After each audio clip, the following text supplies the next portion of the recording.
I would like to call to order the October 26, 2021 meeting of the Housing and Redevelopment Authority. Our first order of business is the roll call. Myra, could you do the roll call, please? Beloga. Hugheim. Here. Lewis. Here. Olson. Here. Thorson. Here. Let the record note that Commissioner Beloga is not present, but there is a quorum of commissioners. Thank you. Our next order of business is approval of the agenda. Do I hear a motion to approve the agenda for October 12th, 2021? So moved. Is there a second? Commissioner Olson seconds. Thank you. It has been moved by Commissioner Thorson, second by Commissioner Olson, to approve the agenda for this evening. May I have the roll call vote, please? Hugheim. I abstain as I was not here. Thank you. Actually, this is approval of the agenda. For the agenda. You can approve. That's okay. Sorry. Aye. Thank you. Lewis. Aye. Olson. Aye. Thorson. Aye. Motion passed 4-0. Thank you. All right, now we are moving on to the approval of the minutes. Item 3.1 would be approval of the minutes from September 28th, 2021. I believe we do not have enough members that were here last week. Actually, these are the minutes from September 28th. The only person not in attendance was Commissioner Beloga. I'm thinking, sorry, you're right. That was actually the one that's coming up. So do I hear a motion to approve the minutes from September 28th, 2021? Commissioner Olson moves that we approve the minutes from September 28th. Commissioner Hugheim seconds. Thank you. It has been moved by Commissioner Olson with a second by Commissioner Hugheim to approve the minutes of September 28th, 2021. May we have the roll call vote, please? Hugheim. Aye. Lewis. Aye. Olson. Aye. Thorson. Aye. Motion passed 4-0. Thank you. All right, now moving on to approval of the minutes from October 12th, 2021. I believe only Commissioner Olson and myself are present this evening, so we will have to keep that for next meeting. All right, moving on to organizational business, and it's item 4.1, HRA and Planning Commission concurrent meeting. May we have the staff report, please? Thank you, Erica Coleman, HRA Administrator. I just wanted to make sure that I bring forward that the Planning Commission and the HRA will have a concurrent meeting on this Thursday, October 28th. It will be a regular Planning Commission meeting, and it will have two study items to discuss single and two-family zoning standards and accessory dwelling units that are of interest to both the Planning Commission and the HRA Board. Rather than to have a separate meeting with both, the HRA is invited to this meeting for a concurrent session on both items, on those two items. This way, the HRA members and the Planning Commission can hear the discussion, consideration, and questions of the other group. The HRA is expected to arrive in person. If you're not in person, it will be noticed, public notice beforehand. It will be 6:30 p.m. that the HRA board will need to arrive here in council chambers. And there will be a short break after the last item of the Planning Commission meeting to call the concurrent meeting to order. But we do need to arrive at 6:30. Logistics are being worked out for everyone to be seen and heard on TV during the meeting. Do I have any questions? Are there any questions at all? All right, I hope everyone can attend the meeting on Thursday. Location is here, Civic Plaza, in council chambers. Thank you. All right, moving on to new business, item 5.1, First Amendment to Redevelopment Contract and Agreement related to the Days Inn project. May we have the staff report, please? Sure. Madam Chair, Commissioners, Jason Schmidt, Economic Development Analyst for the city. Tonight before you is a First Amendment to the redevelopment contract for the Days Inn project, as well as another brand new agreement between the developer, Bloomington Crossroads Ventures LLC, the city, and the HRA. And I'll briefly describe both of those. So for the first one, currently there is an existing development agreement to redevelop the Days Inn project between the developer and the HRA. The developer right now just recently closed the Days Inn operation, so the hotel has been closed, and they are looking to demolish the hotel prior to purchasing the property with which the HRA currently owns. And so what this amendment is doing is amending our development agreement to allow them to go ahead and demolish the building, do the site preparation work, to be ready to undertake their development commencing in the spring of 2022. Currently, that development proposal is, they're currently working on it. They plan to bring that before before the Planning Commission and City Council this winter of 2021-2022 for the zoning approvals. At that time, we will also be amending the development agreement to update it based on that development proposal. Currently, the development proposal that they are looking at will not require any financial assistance from the HRA. And so what we will be doing is just making sure that the development agreement spells out that the construction that they're moving forward with is compliant with city code, and just to make sure all of that moves forward in a amenable honor with regards to the commission. The agreement that is between the city and the developer and the HRA, the new one, what that is doing is that is kind of indemnifying the developer and the HRA with regards to any police and fire training that is going to be occurring on the site. So if any officer was injured during that training, the HRA and the developer would not be held liable for that injury. And so that's what this agreement is for you to approve tonight. The City Council did act on that agreement last night, with which they did pass it. And so tonight, if it is passed, we will go ahead and execute that and record it on the property. And so with that, I'm available for any questions, and the motion is there on the screen. Chair Lewis. Yes.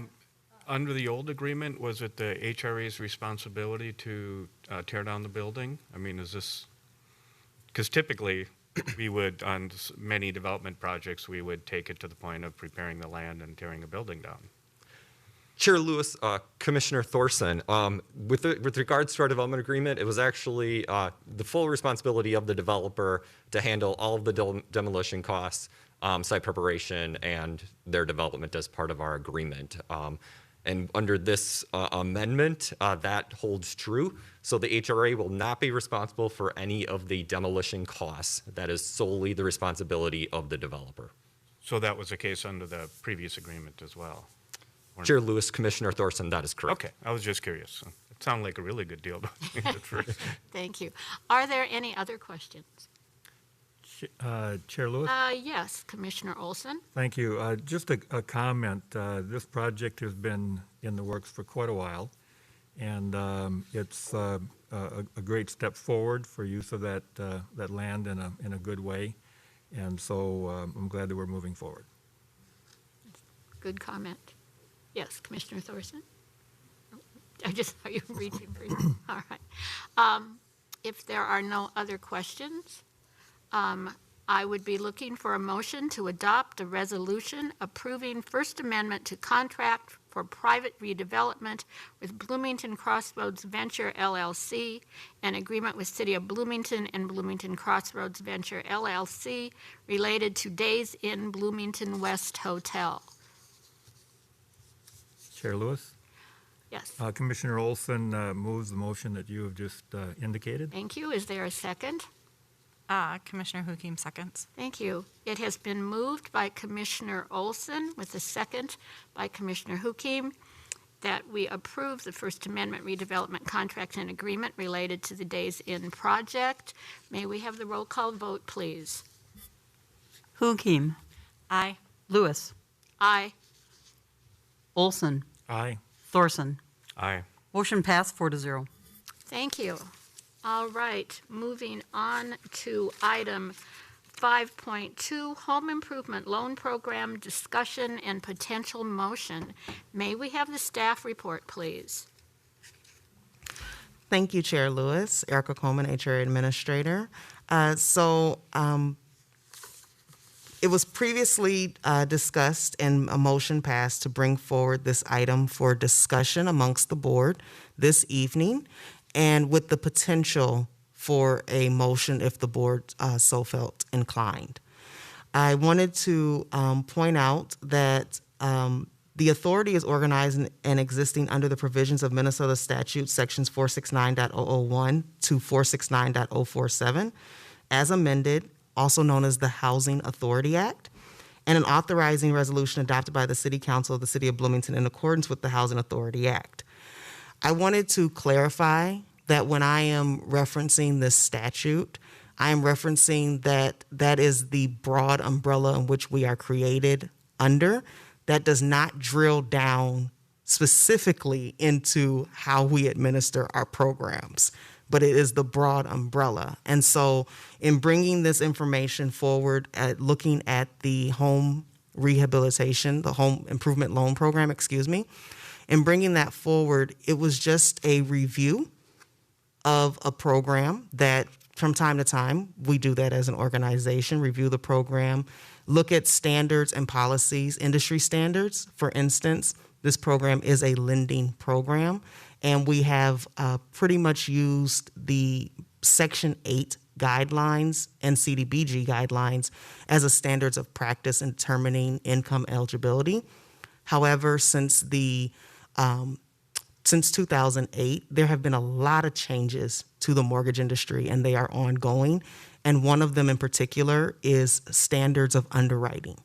And so one of the main purposes for looking at this program and being more clear in how we communicate with the public, each other, and staff was to make sure that we are providing a clear picture and process on how we are determining who we are serving, who do we actually serve, and what are the guidelines for that, and then what is the process in which someone is to go through and to expect to be held accountable to. So that is what I am looking at when I reference the statute and in bringing this program forward. So in particular, under subsection 6 of the statute, Housing Rehabilitation Loan Grant Program, it just broadly states an authority may develop and administer a housing rehabilitation loan and grant program with respect to property located anywhere within its boundaries, which is owned by persons of low and moderate income, on the terms and conditions it determines. That last line is very important, on the terms and conditions in which it determines, because the HRA board has the authority to determine the terms and conditions within the low to moderate income guidelines.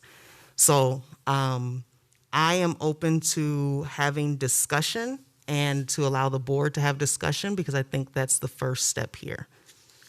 Thank you, Administrator Coleman. I know there are a lot of questions and comments, so I'm going to open it up for discussion. Chair Lewis. Commissioner Thorson. Can you, from, I guess, an AMI standpoint or otherwise, tell me what currently defines low income and what currently defines moderate income? Yes. And then the second question is, under that broad outline in statute, I know that our HRA also has a one of the things we do is to fight blight, whether it's commercial or residential, and is that part of the broader, and is that attached to income? But right now, this mainly definition of low income and moderate income with kind of some numbers, what it means. Absolutely. Thank you, Chair Lewis, Commissioner Thorson. Thank you for the question. So HUD has broadly defined moderate income as 80% AMI or below. In the state of Minnesota, 100% AMI is a little bit over $104,000. So 80% AMI would be a little bit over $80,000 for a family of four. Low income is actually defined as, sorry, I'm in my head.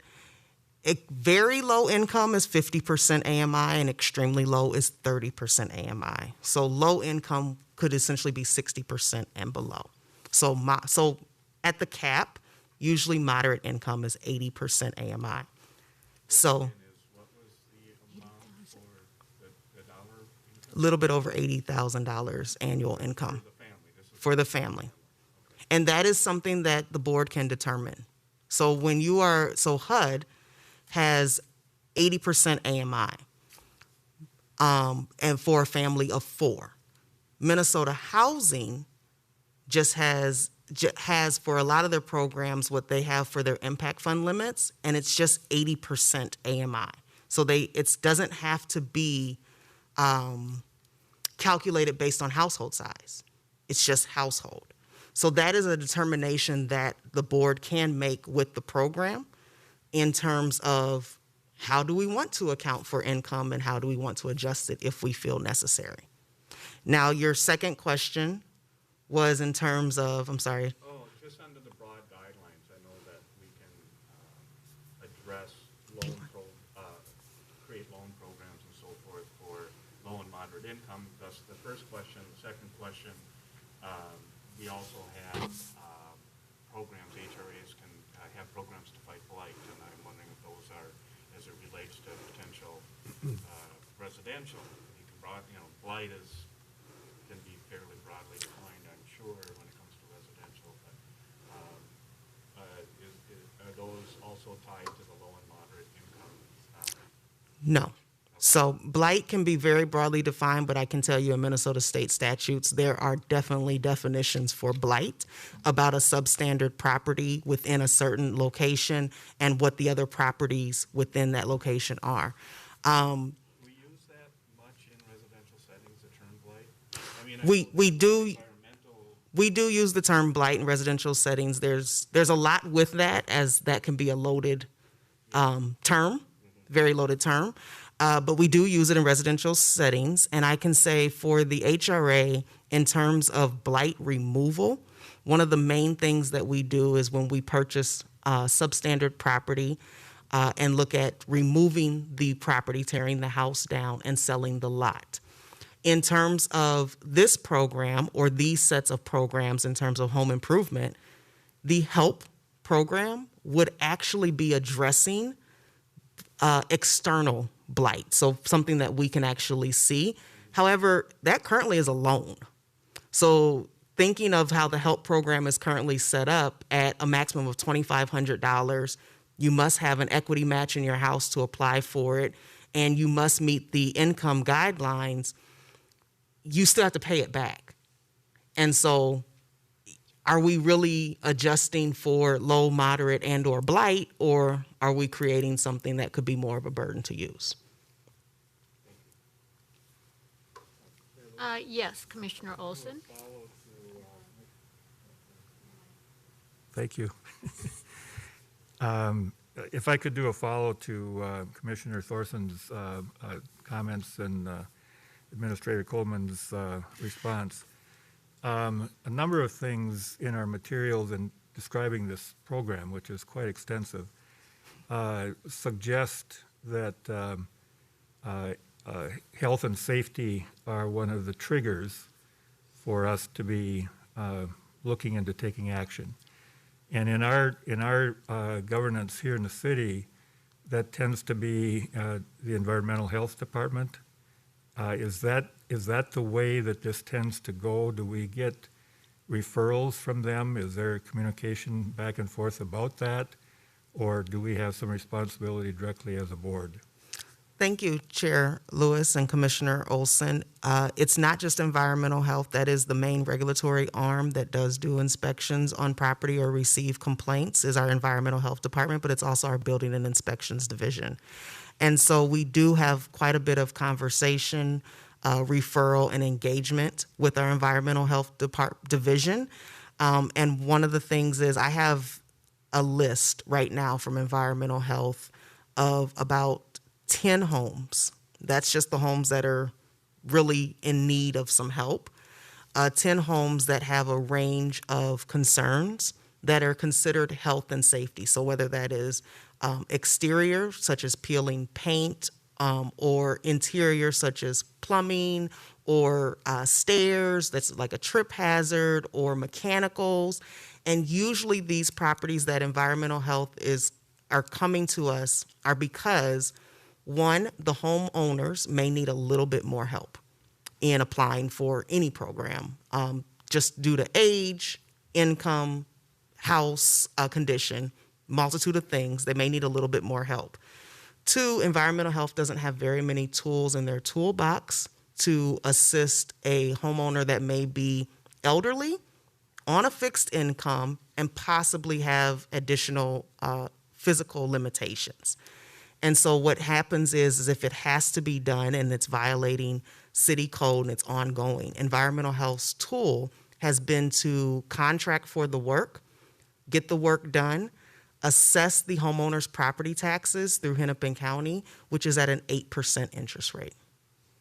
And so we do communicate quite a bit, but that is one of the reasons for really reviewing the help program that we have, and looking at that limit and looking at the requirements, is to better open up those lines of communication with environmental health and meet residents. The second thing is that you were notified about potential to look into a program or a partnership with Habitat for Humanity.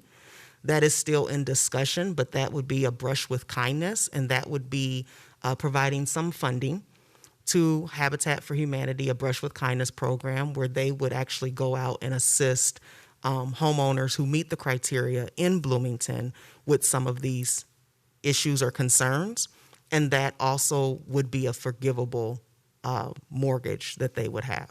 So there's other options that we're working on and having the conversations about. We're just not there yet to put the programs in place, if that answers your questions. Yes, if I can do a little more exploring on that.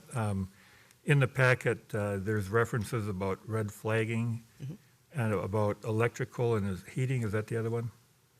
Major mechanical systems. Yeah, okay. And who does the red flagging? It's actually utility companies. It can be building and inspections, it can be environmental health, or it can be utility companies. Okay. And in terms of partnering with others, I get the sense of, with HRA, I mean, it's kind of a mode of operation, if you will, for us, that we do partner whenever we can. So your reference to Habitat for Humanity and other kinds of things go hand in hand with that, I believe. You're correct, and the HRA does have a longstanding history of partnering. I just mentioned Habitat for Humanity. As you know, we do have a great partnership and support with CEE of other programs that they do. So we do partner. I don't think that this would be new. We already partner and fulfill some of these things with other entities and organizations around the metro. And Chair Lewis, another follow, if I may. Chair Olson? It sounds like this is involving home ownership. And so how does this concept of offering to assist in some form of intervention in these programs that we're looking at, the grants and so forth, is there a way for those who are in renting situations to have that happen? I mean, our relationship with landlords, ordinances, and that kind of stuff, of course, but. So thank you for the question. There is a way. I'm not proposing that at this time. That would be more research and exploration of different programs.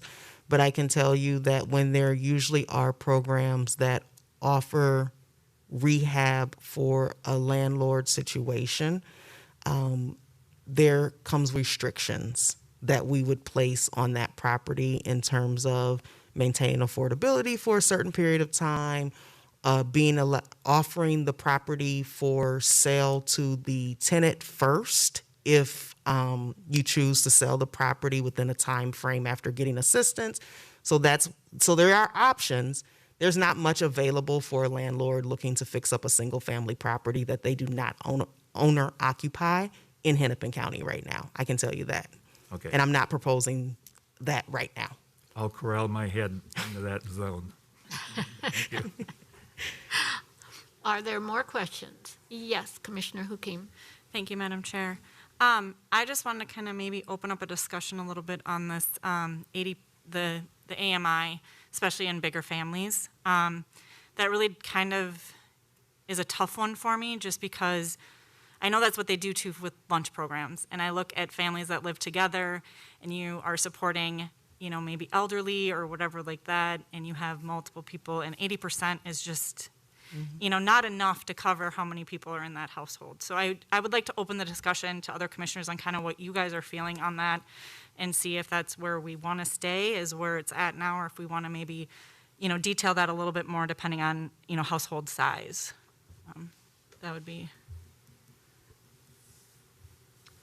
Are there any? Yes, So, Administrator Coleman. thank you, Chair Lewis. I just wanted to repeat back what I heard, Commissioner Huhim, that currently the program Cdbg goes up to 80% AMI because that's a Cdbg guideline. Neighborhood and goes up to 100% AMI, and we do not adjust for household size currently. Are you asking commissioners to discuss whether or not you want to look at adjusting for household size currently, or is it 80% and adjusting for household size? Well, I mean, if all we can go to is at 80% in Cdbg, then I guess we're kind of stuck with that. My thing is I just think, I look at it as a bigger household could make more than 80 and they're still struggling, is my point.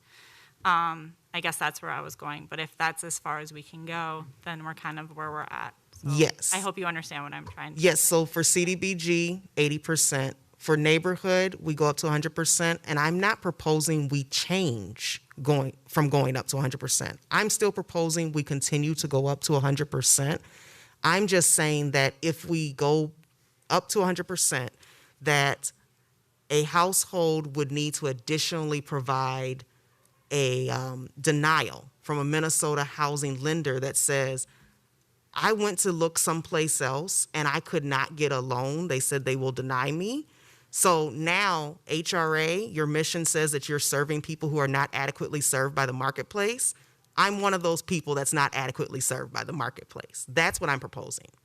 Thank you for the clarification. I do appreciate that. It was a little confusing to me, so I apologize. Yes, thank you for the clarification. Yes, Commissioner Commissioner Lewis, Thorson. I would share Commissioner Hukim's concerns, and I have similar concerns around equity and assets and so on like that as well. And this is why I continue to feel like this is really some major changes here and something we need to take our time to fully understand.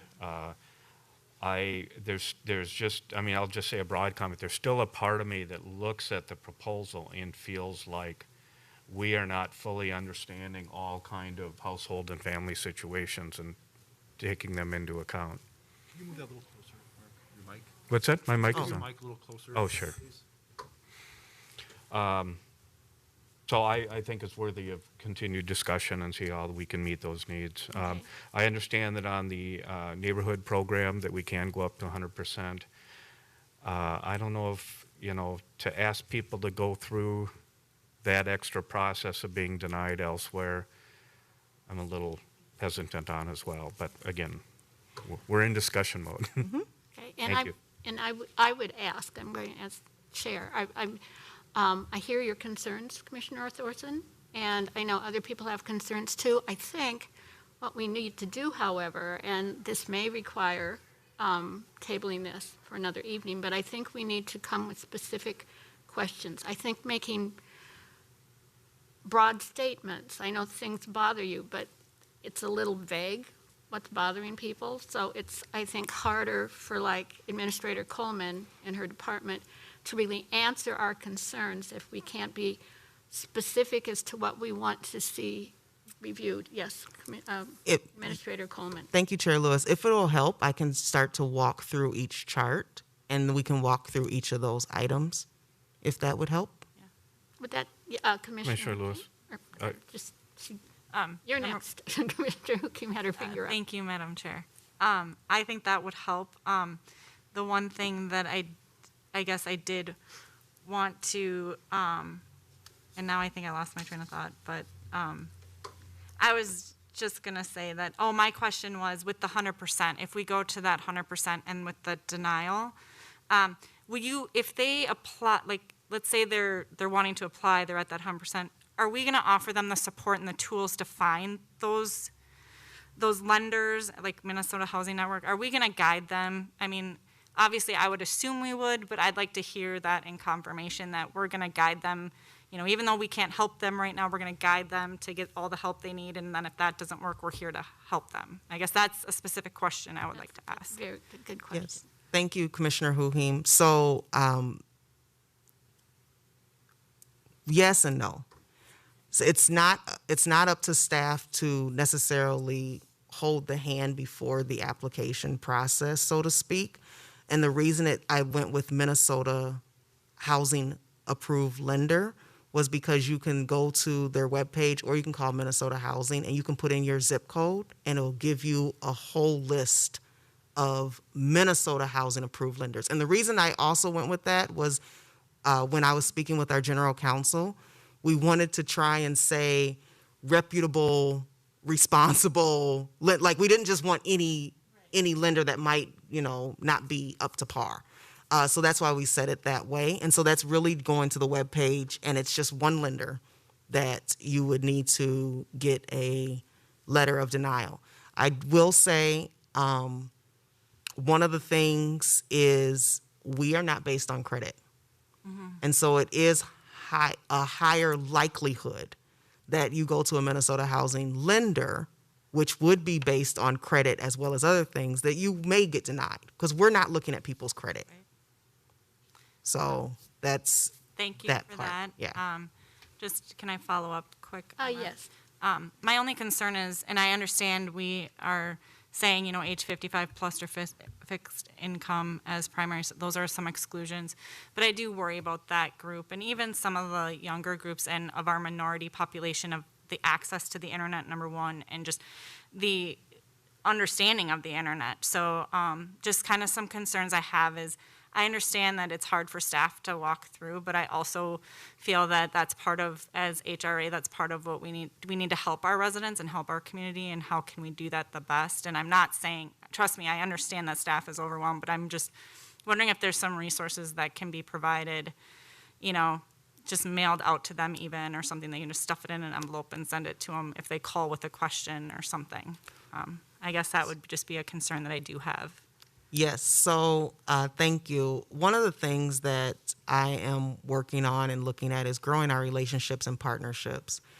Minnesota Homeownership Center is one of those that is a statewide nonprofit that, yes, they help with home buying and more foreclosure prevention, but they also are a resource. And they're a resource for things just like this. And they actually post on their webpage information about home rehab loans. So one of the things that I'm looking at is, do I need staff to do something that's already being done with Bloomington and other places? Or are we just better off partnering, because now we're partnering and supplying information with a resource center that's what they do when it comes to your home ownership. So that's what I'm thinking. Perfect, thank you. Okay. Yes. Thank you, Chair. Commissioner Thorson, I think you.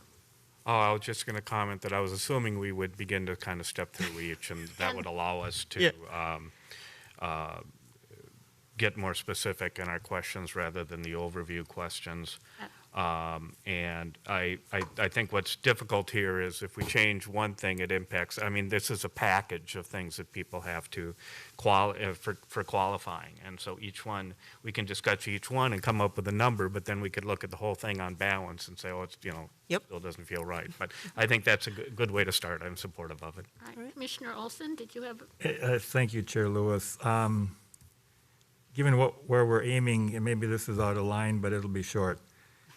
I've been talking about AMI for at least 6-8 years, council and all that. And one of the things that just kind of hit me is that when we talk about AMI, it is a benchmark, and we're choosing a family of 4.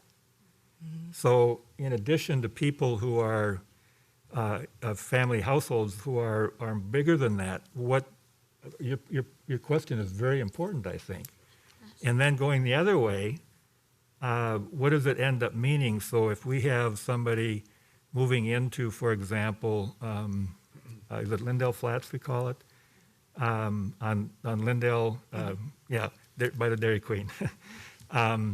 If we have an individual or a pair, their eligibility is on the assumption, when we talk about it being 80% or whatever, that they are a family of 3 when they're not.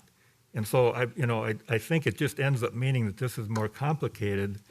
But in my mind, I have to start thinking about the fact that the benchmark is a chosen point to give a rough idea, which is important. But it is making an assumption of a family of 4. And that's obviously not the norm. So anyway, that's all I needed to say. And now we need to go on to what you're talking about. Well, thank you, Commissioner Olson, but I do want to respond. Yes, it's a benchmark for a family of 4, which, you can break down by race and ethnicity. For some races and ethnicities that works, and for some it's too small, right? However, Lindell Flats, I don't believe that they are adjusting for household size. So that would be something that when we say the benchmark family of 4, there is still opportunity and option in each agreement, whether it is a rental agreement, a development agreement, a home improvement program, to decide if you want to adjust for household size. Adjusting for household size and not adjusting for household size both have pros and cons. In adjusting for household size, the pro is that when you have a larger family, you don't just have that benchmark of what 80% AMI is. You can add additional funding per person, or additional income per person, to say what 80% would be for that household size. The con of that is if you have an 80% household that it's 2 people and they're earning about $80,000 combined, because you're adjusting for household size, you just cut them out and they are exceeding 80% AMI. So that's the difference, and you have the option here to adjust for household size or not to adjust for household size. Commissioner Lewis. Yes, Commissioner. In another situation, which I had a question on this a year or 2 ago. Let's say a person has a roommate, and they're doing the roommate because they need the extra income to just keep up on the basics on the home. Let's say that roommate does better than them, and then, it's sort of like, so a roommate is considered a member of the household, correct? Yes. Yet they have no attachments to the home. They have nothing to gain by the improvement, well, financially or anything, and no obligations. And yet they're a person who finds themselves in need of having a roommate to make ends meet and stay in their home, is in effect also kind of it's the other side of the coin of considering household size rather than just total income. So Correct. It is the other side in considering household size, as well as most government assistance programs, whether it's home ownership or not, wants the income of the household, which is why they changed from family to household. They want the income of the household. And so if you do have a roommate situation, it'll be used one of two ways. You will either count the roommate's income towards your household income, or you will have to count the roommate's portion of payments as your income. Chair Lewis, I just want to help yes, us get back on Commissioner track. And Olson? I'm just reminded, 33 years in education, we would call this a bird walk, where we left the main topic. And so because I was part of the problem or part of the push to get into that bird walk, I'd like to get back on task, please. I'm assuming that by on task, you'd like Administrator, my brain is going dead, sorry, Administrator Coleman to start stepping through each item? Is that where we want to go? I mean, for me, I think that would be helpful, and I think that would be back on track. Yes. All right, so I will now All turn right. it over to Administrator Coleman. Thank you, Chair Lewis. So first, our current programs consist of 3 different buckets. Cdbg, which is federal dollars, neighborhood, which is locally sourced dollars, local source dollars, and help, which is also local source dollars. Currently, the loan limit for Cdbg is $35,000, for neighborhood $35,000, and for help $2,500. We do have 2 dedicated staff that work on our home improvement loan programs, and they both have said it would be helpful to increase the $35,000 and $2,500 limits. And so proposed for that is Cdbg and neighborhood both be increased to $40,000 with an additional up to $10,000 for accessibility improvements. That is something that we don't call out specifically now. So that would be a combined cap of $50,000 in those loans. And then in terms of help, in speaking with environmental health, building inspections, and our dedicated rehab staff, we have found that $2,500 is not enough to even cover a furnace. And so proposing raising that to $7,500. Are there any comments, discussions, or questions on that?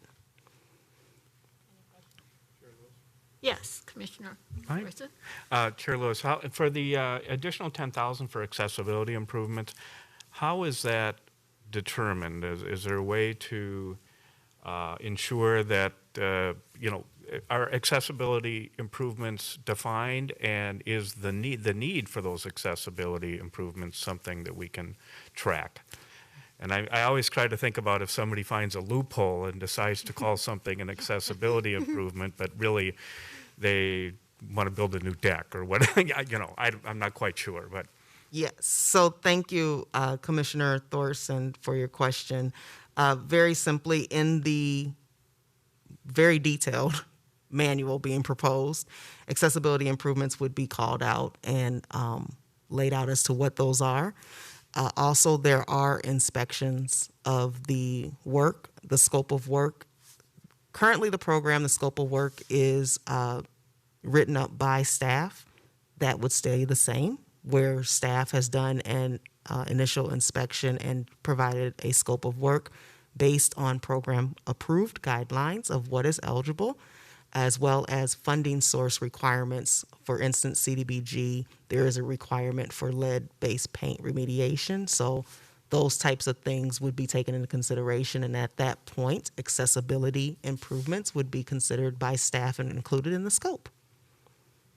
Thank you. And then who would determine who is eligible for those? In other words, are there accessibility improvements that someone could make but not really have the need? I don't think I'm quite asking this right, but again, looking for someone to have a loophole and say, well, I consider this part an accessibility improvement. I put a sliding glass door in, and I don't want that to count towards my $40,000. So who would be deciding the accessibility improvements would be staff, and it would be based on, it's page 59 of the packet, accessibility improvements, permitted accessibility improvements, and it has 6 different bullet points of what they can be. All right, thank you. Are we ready to go on to the next point? Yes. Okay. Administrator. Great, Carl thank you. Coleman. So currently, we have a interest rate of 2% simple interest for the first 10 years, and that is on all of our programs, CDBG, Neighborhood, and HELP. So interest accrues for 2% for the first 10 years, very simple interest, and then after the 10th year, no more interest accrues. And I am proposing that we maintain that for CDBG and Neighborhood, but that we don't charge interest on HELP loans. Also, to get into that currently we have a term of 40 years for CDBG, Neighborhood, and HELP, and I am proposing that we minimize the term to 30 years, continue to be deferred, which means there's no payments collected for CDBG and Neighborhood, but for HELP that it becomes forgiven. HELP is an acronym for Housing and Environmental Loan Program. Thank you. Housing and Environmental Loan Program, but the acronym is HELP. And so part of that is looking at that and saying, well, if we're offering help, why are we charging interest and why are we not forgiving it? This is all negotiable. This is all discussion. Any and all of this can be changed based on what the board would like. This is just information that I'm bringing forward. So we can discuss any and all of that. Are there any questions for Administrator Coleman regarding the interest rate and the loan term? Commissioner Lewis. Yes. So just to clarify, under the current program, there is no loan forgiveness after 10 years. It's just the interest stops. Just the interest stops, yes, correct. Thank you. Any other questions on that particular item? Or items, actually? All right, let's move on to income limits. Thank you. So income limits for CDBG, the income limit is 80% AMI. That is set by Community Development Block Grant standards. We're not changing that. For Neighborhood, it's 100% AMI. And for HELP, it's 100% AMI. In looking at this, I am proposing, again, we stay at 80% for CDBG. We actually stay at 100% for Neighborhood. I'm just asking that we put in an additional step for people over 80% AMI, up to 100% AMI, that they would have to have proof of a denial, just one denial from a Minnesota Housing Network lender. And then for HELP, I am also proposing that we drop that down to 80% AMI, just because it's going to be forgiven, and they shouldn't have another option to assist with the need that they have. Are there any questions for Administrator Coleman? Chair. Yes, Commissioner Hukim. Thank you, Chair. Can we make comments, or are we just going to do questions right now? Absolutely. Discussion. Comment. Okay. The only concern I do have with the proof of denial from Minnesota Housing Lender is that it is pulling credit.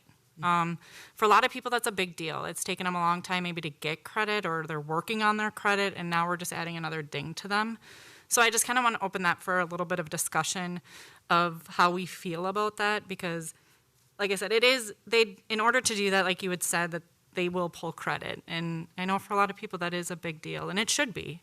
Getting your credit pulled is a big deal. So just kind of want to open that up for discussion. It is a concern of mine. I'm going to put that out there, obviously. Thank you. I'd also like to offer Chair Lewis that Yes. our general counsel is here, because I had a lot of discussion with our general counsel about this one in particular. If you have any questions or comments for our general counsel as well. Okay. Are there comments? It's a valid comment that Commissioner Hukim has made. When I look at that, and I understand what you're saying about the credit, I do understand, however, with that 81 to 100% AMI, to me that is, I want to call it a transparency, that we are serving those people that are low to moderate income. And you're right, 81%, if they have 10 people living in their house. They're obviously not, $80,000 isn't very much. But I think it's somewhat necessary in a program to at least have some kind of a guideline saying, if you make more than this, then we need, and I hate to say it, we need proof that, you need our help. But I think in some ways that offers some transparency, that someone at 100% AMI may still need help, but there's a way to say, well, why did you do that? Why did you give them the loan? And it's like, well, we have a process and they qualified based on this. So for me, I could see that, but I understand what you're saying too. That's very valid, but I feel like we need some kind of a process to, not saying that people are going to run out there and want the money who have enough money already, but it happens, so. But yes, Commissioner Olson. Thank you, Chair Lewis. If you would share and, Please turn on your microphone. thank you. Need help from my friends. If it's okay with you as chair and you, Administrator Coleman, I would, in the past, our council has on occasion just come to the mic as needed. And I certainly would encourage that if we get in some aspect of discussion that if we need to be aware that there's some guide rails that, or guardrails or whatever they're called, that we need to be aware of as we discuss so we don't go off in the wrong direction. Thank you. Thank you. All right, is there more discussion on this particular item? Because I know this is one that So, we're all thinking about. so Chair Lewis, I will offer, again, I am not proposing adjusting for household size. So that is something to consider in this program period. And so when it comes to 81% to 100% AMI, not adjusted for household size, technically, if you have somebody at 80.1% AMI, they should be denied. So it's a little bit of a gray area. I wanted to try and put wiggle room, but I do hear your concerns and comments about adjusting for household size. I just want to be clear that that has its pros and it has its cons, and I am not proposing it. So that is something I want to just put out there to make sure that the board is discussing that piece to look at that. Okay, and our council is stepping forward. Chair Lewis, just a quick comment on the, part of me says that those between 80 and 100%, so that in theory, they're more capable of going outside the program, achieves an objective of using our funds for those that most need it. And then if they get the denial, then it's appropriate. So there's a part of that I like. I share the same level of discomfort with Commissioner Hugheim and wish there could be maybe some other way to screen the need. That may not be the case, but I can see where we want to utilize our budget as well as we can, although if I understand correctly, we have had enough budget in the past. We haven't turned anyone away, even under our very generous guidelines. But I see both sides of that, and I'm kind of on the fence on it. Thank you, Commissioner Thorson. Ms. Peterson? I thought it might be helpful to just make a couple clarifying points. So on MWF, which is a leased housing project, they are operating under the tax credit rules. I'm sorry. Can I take my mask on a little bit? Okay. Sorry about that. So on the MWF question, that's leased rental housing, and they're following the tax credit guidelines, which are adjusted for household size. Which is the TIF Act requires that. So if you have TIF, then you need to follow the tax credit guidelines. So we did a fair amount of analysis on this specific issue of between the 80 and the 100%. It might be helpful if I read the definition of persons of moderate income and their families. So this is from Subdivision 18 of the definitions in the Housing Authority Act. Persons of moderate income and their families means persons and families whose income is not adequate to cause private enterprise to provide without governmental assistance a substantial supply of decent, safe, and sanitary housing at rents or prices within their financial means. So that was what we were trying to get at, to be able to show that we are serving those people. So, and this also flows from the purposes of the Housing Authority, which also talk about remedying the shortage of housing for low and moderate income residents in situations in which private enterprise would not act without government participation or subsidies. So that's what we're trying to get at here. You have the right to set these income limits. That is specifically given to you in the statute. So we just want to make certain that we are complying and serving the households that the statute directs us to serve. Is that helpful? Any other questions in yes. that regard? Thank you Okay. thank you very much. Thank you, Chair Lewis. Thank you, Commissioner. Chair Lewis, Yes, Commissioner Olson. that act that you mentioned, you named it, is that a federal? This is the Minnesota Housing Authority Act that Administrator Coleman mentioned at the start of her presentation. Okay. And in the federal, as Commissioner Coleman said, in the Cdbg program, for instance, they are specific as to AMI limits.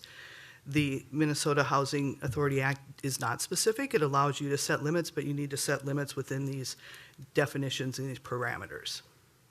And if I may, in terms of the relationship between state and federal regarding housing in this context we're in now, generally speaking, the states need to not go against what the federal housing does. I'm sorry, go ahead. But can go beyond it? The statute does direct housing authorities to consider what HUD does for housing and for income limits. It doesn't require that you are in strict compliance with what HUD does, but it gives that as a source of your guidance. Okay, thank you. You're welcome. Thank you. Any further questions, Are there Commissioners? any Chair questions Lewis? for council? Thank you so much. Thank you. For stepping forward. That was helpful. Are there any more questions regarding the income limits? Let's move on to the equity limit. All right, so equity limit. Currently, we do not have equity limits, and what an equity limit would be is the amount of equity a household has in their property, their primary residence that they live in which they would be applying for a loan, rehab loan for, or excuse me, home improvement loan for. What is proposed here, that is just proposed, you can say you would like it, change numbers, not like it, doesn't matter, it's up to you, is 20% equity or $20,000 of the home, whichever is greater. And that would be for CDBG and neighborhood. And HELP would not have an equity limit because of the nature of that type of loan. So I'm not proposing to have an equity limit. So 20% or $20,000 of the home, whichever is greater. If you have a $380,000 property and you have a mortgage on it, yet your mortgage, you have equity of give or take $70,000 or so, you would not be eligible if you are under 55 for this program. And I get into that because the exclusion is specifically tied to the equity limits for a property. Can you, I'm confused about the 20,000 though. All right. Would it be okay if Administrator Coleman finished? I was done. Oh, were you done? I was Okay, done. All right.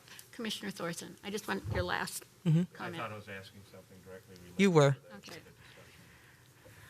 Yes, so the $20,000, 20% or $20,000. And so basically what that's really saying is if you have more than $20,000 of equity in your home, you would not qualify. And so that can be changed. This is all a discussion. Okay. Or we could not have equity limit. We currently don't have equity limits. It's all a discussion. Commissioner Thorson, I know you had some specific ideas about that. I'd really like to hear your feelings on that, or do you think there should be a different cap? About, both equity and assets, but. Turn his mic on. His mic. So the 20%, so if $20,000 is a cap, then we're talking about a $100,000 home too, right? I mean, 20. It depends on somebody's mortgage. It Yeah. depends on their situation. Mortgage, yeah. They could have multiple mortgages on their house and they actually don't have that equity, or there could be all types of different situations. But yes, essentially the way it's written, $20,000 would be the cap. So it says 20%, sorry, $20,000 would not be the cap. 20% or $20,000, whichever is greater. Whichever is greater. That's what it says, whichever greater. Okay. Sorry, I've gone through a lot today, and even when I'm reading it Yeah. back, I'm like, oh, So whichever is greater. whichever is greater.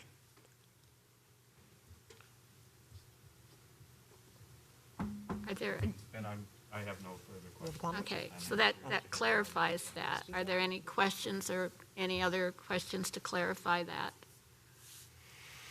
All right, so we do know that is the suggested. I would like to understand how commissioners feel about that, though. Just any comments, discussion. Do you like putting the equity cap in at all? Do you think the numbers are too low?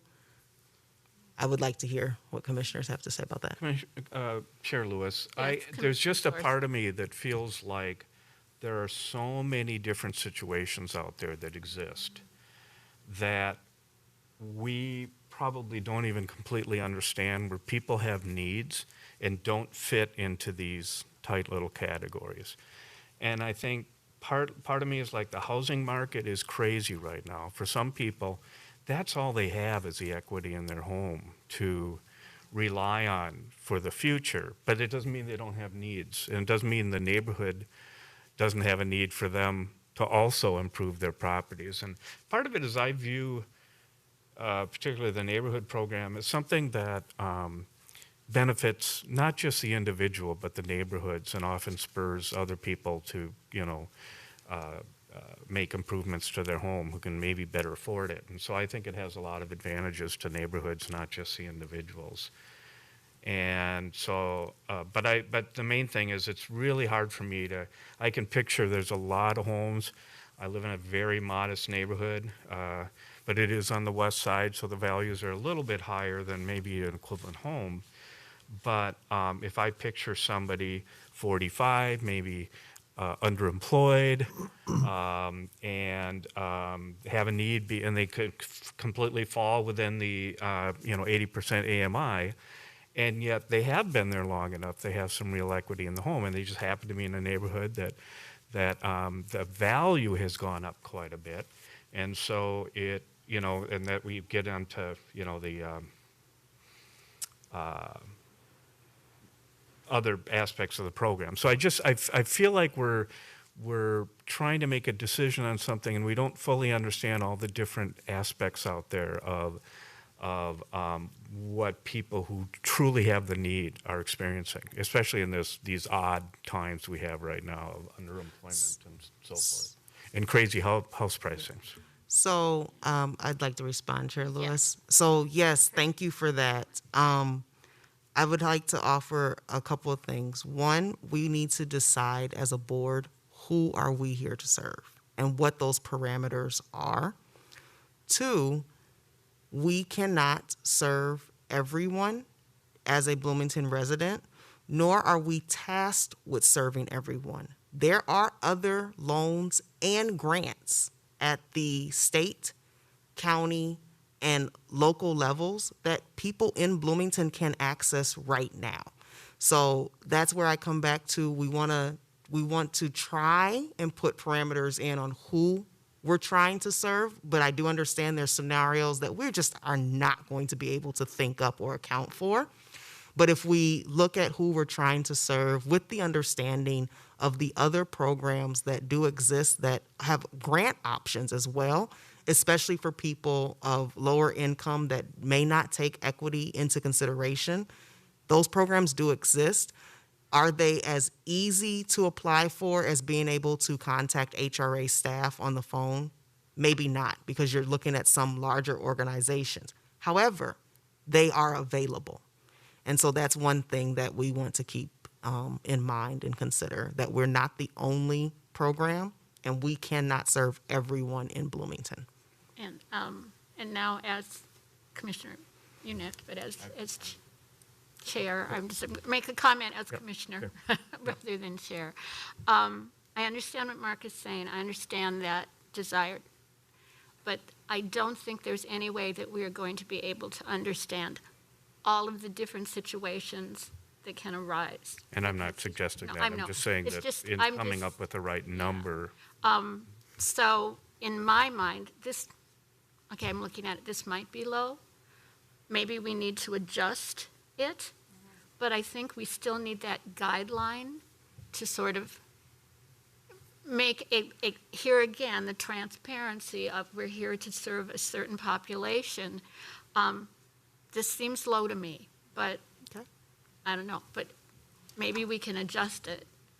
But I think it still needs to be there. I don't think I want to go back to there being no limits, because I think it's something, here again, people will apply not to try to get free money, but if a program's available, they'll apply. They may qualify based on original guidelines and may not be the best recipient of that particular money.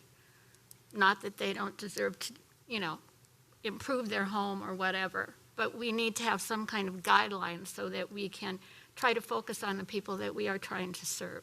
So I would maybe like it higher, Okay. but it probably has to be there. I know, how do the other commissioners feel? Commissioner Olson? Thank you. I want to back up just a little bit and thank Administrator Coleman for the comments that you made about the fact that we are not the only game in town, wrong word. We're not the only source of support in this community, kind of broadly defined. And part of what we do is to refer people to other resources. There's a lot of what we do, including in this program, that's educating, like financial counseling and that kind of thing. So, but my observation about this particular item about the, are we on equity limit? Is that I think it's okay at this point. Part of what we're doing in a collection of all of the information that's in this program, it's in the manual, is we're trying to communicate with some level of concreteness what Council Peterson has talked about always remembering that as an HRA what our charge is. And that is to help those who are in need and not helped by the private sector. I think that was maybe the wording.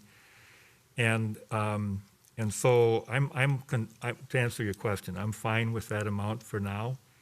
And given the fact that we are making a giant leap, and in a sense maybe a giant giant might be the wrong word, but a correction in terms of how we've been doing our loan programs. We're fine-tuning them, we're getting them back on track to what our main charge is and that kind of thing. And I think each one of these as a collection, including equity limits, helps put substance to that, flesh on the bone or whatever. And I would recommend specifically that that we, as we do this, whether it's in the motion or not, that we just plan on reviewing this, for example, every 2 years.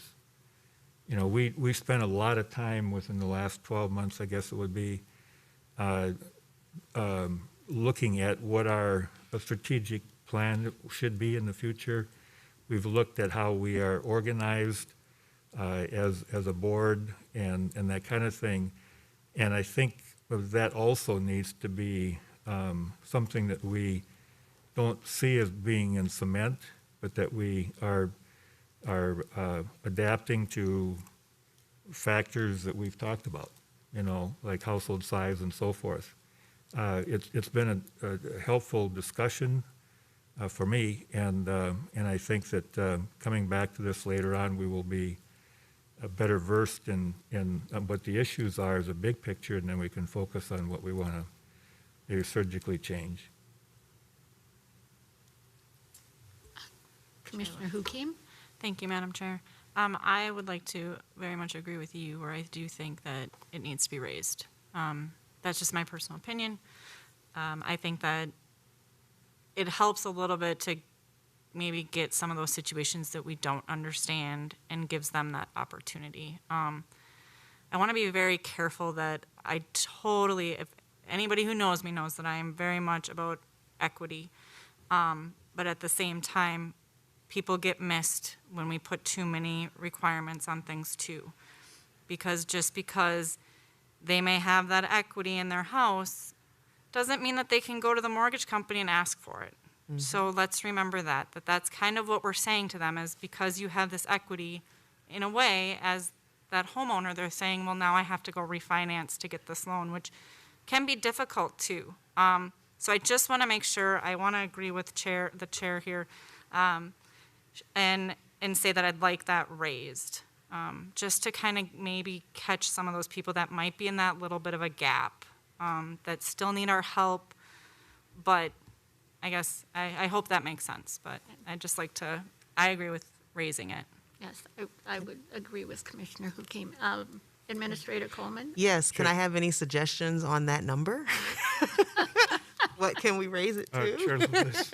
Yes, Commissioner Thorson, do you have a suggestion? I just wanted, again, I think the fact that we have to, I completely agree, and I've said it in past meetings when we, that we need to revisit this program, that we do need to go back to the focus on the need, and that includes, and I think we're going in the right direction here, as well as the kinds of things that qualify, because I felt we've been overly generous in those kinds of things as well. So I think this is a great discussion in that regard. I do think it would be helpful. This is all across the board, this is a fairly dramatic change. I believe it was only 1 year that we were extra generous in our program. Is that correct in terms of, no. When did we make the change to like 100% AMI? How long ago was that? Seems like not. Chair Lewis, Commissioner Thorson, that was 2016. Okay, all right. Years. Time flies. But I mean, we need to, I mean, I've long felt uncomfortable with that, and particularly some of the things that qualify. So, but I think I would like to, it's still a fairly large change, and I feel like it's the equity thing, perhaps just increasing the amount of equity. What that number might be, So do you- 30%, I mean, Okay. that's just kind of comes to mind, but I feel like I'm just throwing out a number, and So I would like to ask, do you think 50% is too high? And I'm giving you that, like, trying to get a benchmark here. Do you think 50% equity is too high? Commissioner Hukim? Yes. That was, or Commissioner Thorson? Interchangeable, okay. How about kind of maybe split the difference of a 40%, a 40 and then a 40,000, 40? Be comfortable with 40. Commissioner Olson?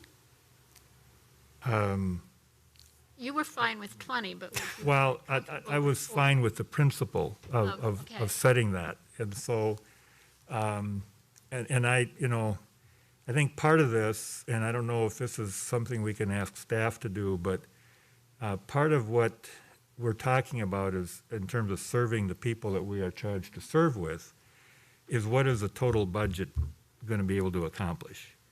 And so I guess what it ends up meaning is if we raise this up, does that mean that our the grants and that kind of thing, because there's some wording in the packet here that talks about, there was something, I'm not sure which program, but first come, first serve, and it goes until the money runs out. So in terms of the equity issue, it ends up meaning that, and I don't mean you just generally, I mean that it ends up meaning that the first come, first serve people, the first people to hear about the program, apply, or whatever, may end up being, if we were totally wise, less in need than somebody that came in the 11th hour. So I don't have a number at this point. I'm not going to offer one. But I would say that for us to actually come up with a number, I think we need to see what the total picture is about what our resources are in terms of finances. Administrator Coleman, do you have any idea? So Point. I can answer some of those questions. So one, we are first come, first serve now. That's the way the program is, first come, first serve. Second of all, we do about 70 loans a year with no restrictions outside of the basic restrictions identified. Increasing the amount of the loan, increasing the steps that someone would have to take, we are not going to hit 70 loans a year between the two programs. That's not including help. We do about 70 loans per year between CDBG and neighborhood. So, one, I would not say that necessarily the funding is more of the concern, because we're not when we put in these restrictions, we're not going to hit 70 loans right away. Will we get back up to that? Maybe, but we're not going to hit 70 loans, which is where we're at now on a first come, first serve basis. Second of all, we are increasing the amount that people would be able to apply for. And so we do have repayments. So a part of what funds CDBG and neighborhood are the repayments that are coming in for the multiple loans that staff has done for so many years now. So those repayments are going back into that program, those programs. Three, the last thing I remember what I wanted to say with Commissioner Thorson is that one of the things, the curb appeal program, which was focused on exterior rehab, has been on pause. And neighborhood, you can still do exterior improvements with neighborhood. And with this program and incorporating everything, the only way to get to doing exterior improvements is doing something in the interior. So I just wanted to clarify that, because when you talk about basically pride of ownership and fixing up the exterior, the things that your neighbors can see, which may spur them to do it, with the way this is set up, because curb appeal is on pause and now kind of rolled in, they would need to do interior things that are on this list, not just landscaping, or they could do a roof, right? They need to do something that's of substance outside of just landscaping that would incorporate that. So I just wanted to bring that back up. Thank you, and those are the kind of things I had concerns about, is landscaping and so forth. And as someone who needs a new roof and compares mine to some of my neighbors, with a Rambler and a hip roof, a roof makes a big difference in curb appeal, let me tell you. So. It's beyond curb appeal, really. I would like to actually comment on what Commissioner Olson mentioned about reviewing every 2 years program. I could see with the changes that we're suggesting, for myself, I feel like I think this is a good thing to do, and I think we need to move forward rather than reviewing, because there will be things that we're going to have questions about that are just not going to be cleared up tonight. That's why, rather than maybe a 2-year review, maybe after a year, we go back and look at the program. Did it work? Because right now we are making assumptions. It's like, okay, if we, equity limits, that kind of thing. We don't know for sure. It seems like a lot of these things seem like good ideas. And that would be something that I would recommend. 2 years is great, but I think when you're putting a new kind of it's not a new program, but a remodeled program, I think looking at it again in 12 months to see, okay, did it work? Maybe some of our concerns turned out to be accurate. I don't know. How do the rest of the commissioners feel? Because I feel like we want to review, but I feel like I want to move forward too. I don't want to wait too long. Commissioner Olson accepts that as a friendly amendment to my thoughts. We don't have a motion Sure. yet, but we have an amendment. It was a Sure, thought. Lewis, I guess I was assuming that every year when we renewed this program, we would have a discussion about Okay. the program guidelines and how they worked the previous year and how many loans we got and how it related to the budget we have. So And we haven't it really- seems like an appropriate time each year. I know, I think we haven't done that in the past, though. Yep. So that's why I would want to make it like official. So, Yes. so thank you, Chair. Administrator Coleman. Thank you, Chair Lewis. I would say in the past, you may not have formally reviewed the program, but you have received updates about the goals that have been set that you approved and how those were attained. So you were hearing at least like, yep, we were doing 70 loans, and you were hearing information Right, about and the I- and- program and I on an was- annual basis. I was aware of that. I think now with changes in the program, I'd like to know if, okay, changing that equity limit, did it work? Didn't it work? Yes, Brian. Chair Lewis and Commissioners, if I may follow up on Administrator Coleman's comments. Yes, the programs, particularly the CDBG program, is brought forward in the past every year to you for approval, the program guidelines, and then also to council for approval every year, usually in this December timeframe. You may not, we will give you a program update at that time. We haven't proposed significant changes to that program for many years, other than maybe adjusting the interest rate. So that may be why you're not Okay, remembering. why, it doesn't seem like we've done changes. Yes, Commissioner Olson. Thank you, Chair. The whole city has a review, I can't remember what it's called now, but of programs and finances. What is that process? We hire somebody, they're here for weeks. Auditor? An The audit. auditing, yeah. Oh. Does that pick up on this somehow too, or no? Partially. The audit is of financial programs and funding. The HRA as a separate entity, we do participate in the audit. You did get the report from the independent auditor earlier this year. It's gone by kind of fast. Yes, or April. Thank you. So you do have that. And then CDBG is actually money that comes to the city, and we administer it. The HRA administers that program. So that is audited under that. Yes.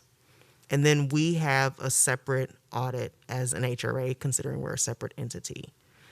That's, Thank you. Yes, yeah. just to qualify that, yes, we do participate in the audit that the city does. The HRA has what we call a single audit for the federal programs that we administer. And then the audit's usually completed in April timeframe, and usually the presentation to the board is sometime in June or July. Thank you. Thank you. Commissioner Thorson? Chair Lewis, the equity limit, you would indicate I had concerns about that, had fewer concerns about the equity than the home value limit. I'm generally comfortable with the equity limit. I think, my gut tells me I'd like to see a little bit higher. 30% is what I threw out. I think 50 might, certainly be, I believe, too high. That's just my gut feeling. But I lost my train of thought here. Median, your value limit? yes. Are you looking at? No, yeah, I didn't want to go on to that because that's not what we're talking about. So I guess that's kind of my thought on that is On that one? raise it a little bit. We've been quite generous for the past 6 years. And we've apparently, everyone who's applied for a loan, we had the budget for it. This is a self-sustaining programs in some ways. The budget's, the money's coming back to do the loans. So I don't think we need to do, and I realize we're not doing it for budget, we're not putting these parameters on for budgetary reasons. We're doing it to make sure we serve the right populations. And again, right now I would say 30%. It depends on where we end up on some of the other things on the page. Okay, so I'm hearing 30% or 40%. 30. And with that 30% or 30,000, 40% or 40,000, am I hearing that correctly? Or would we like to get away from the dollar amount altogether? Chair, I think I'm hearing a 30% concession based on Yes. some little comments here. Okay. And one of the things that makes me comfortable with raising it a bit is that built into, I think, all of these categories is that there's accountability. In other words, there's inspections that are going on and that kind of thing. So it's not like there's going to be, we're giving them the keys to the bank and they could go in for whatever. Commissioner Olson and Commissioner Huki and Commissioner Thosen, I did want to just clarify, do we want to do 30% with, or $30,000? Or do we just want to do 30%? I'm just giving, that was a specific question that Administrator Coleman had. So do I'm we good want for a to do 30-30. Just 30%? 30-30. 30 or Okay, 30,000. So 30% or $30,000 of home, whichever greater. Is that what I'm hearing? And Commissioner Lewis, is there anything about that that makes you feel uncomfortable? No, Okay. not at all. All right, let's move on to then, we have So equity.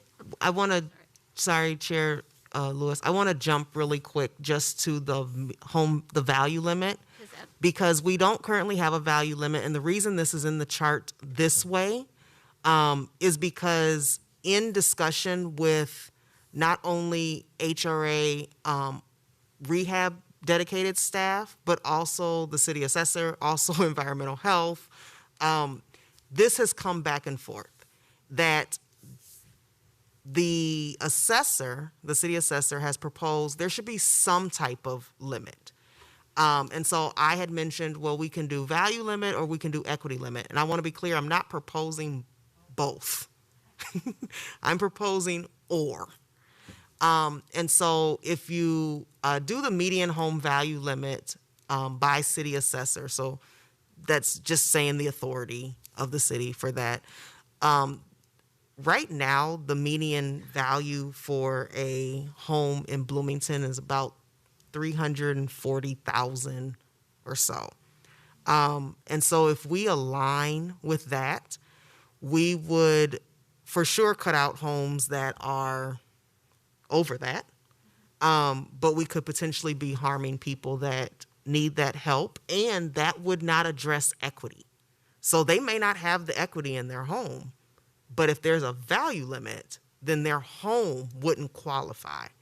So I want to just bring that forward, as that's why this is on here. I am proposing a either or, not a both and. Chair Lewis. Yes, Commissioner. I did not realize that, by the way.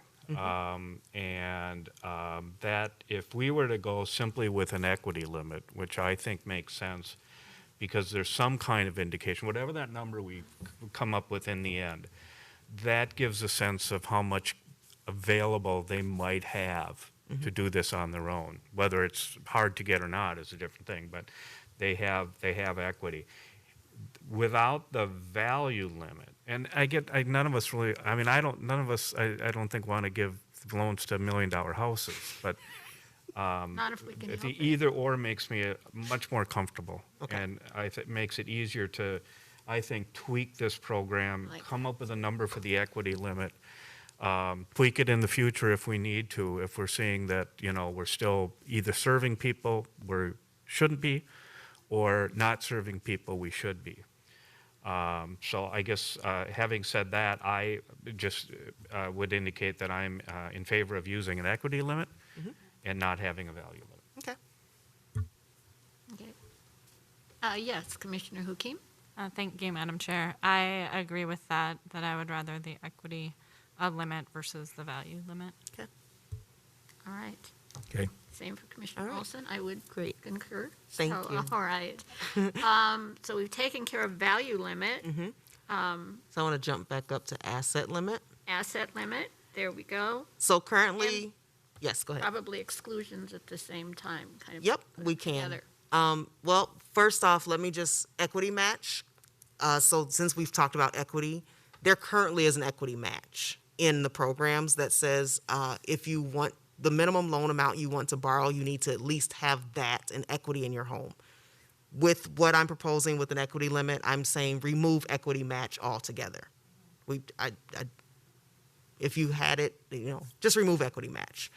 And so with asset limit, $50,000 asset limit. If any of you recall when this came before you before, I think it was $25,000 since increase that based on staff saying, that seems a little low, So $50,000. I want to be clear that the assets are very specific. This excludes deferred compensations. We are not taking people's 401k and saying, yep, you have this much in assets, you don't qualify.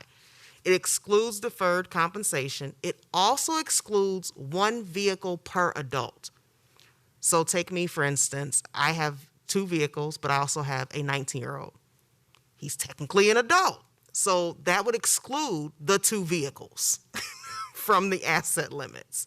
So the $50,000 would be looking at like liquidated. What do you have in your bank account? What do you have in savings? What do you have that you can get to? That's what this asset limit is referring to. So I'd like to discuss that. Commissioners? Commissioner Thorson? Commissioner Lewis, so not retirement accounts, obviously, not that future savings. Nope. I want to get at, again, making sure that people have the ability to pay and trying to think of situations where somebody might have more than $50,000 in assets. And which again feels low, but also sounds to me pretty good if you have that kind of money sitting around. So, how about a savings for education for your child? That's one thing that comes to mind. I'm not even probably thinking of all the possibilities, but reasons people really have long-term savings for something in the future that they will, which is good. So I'm just, those are the kind of things I'm concerned about. Would that be included? A savings account for a child,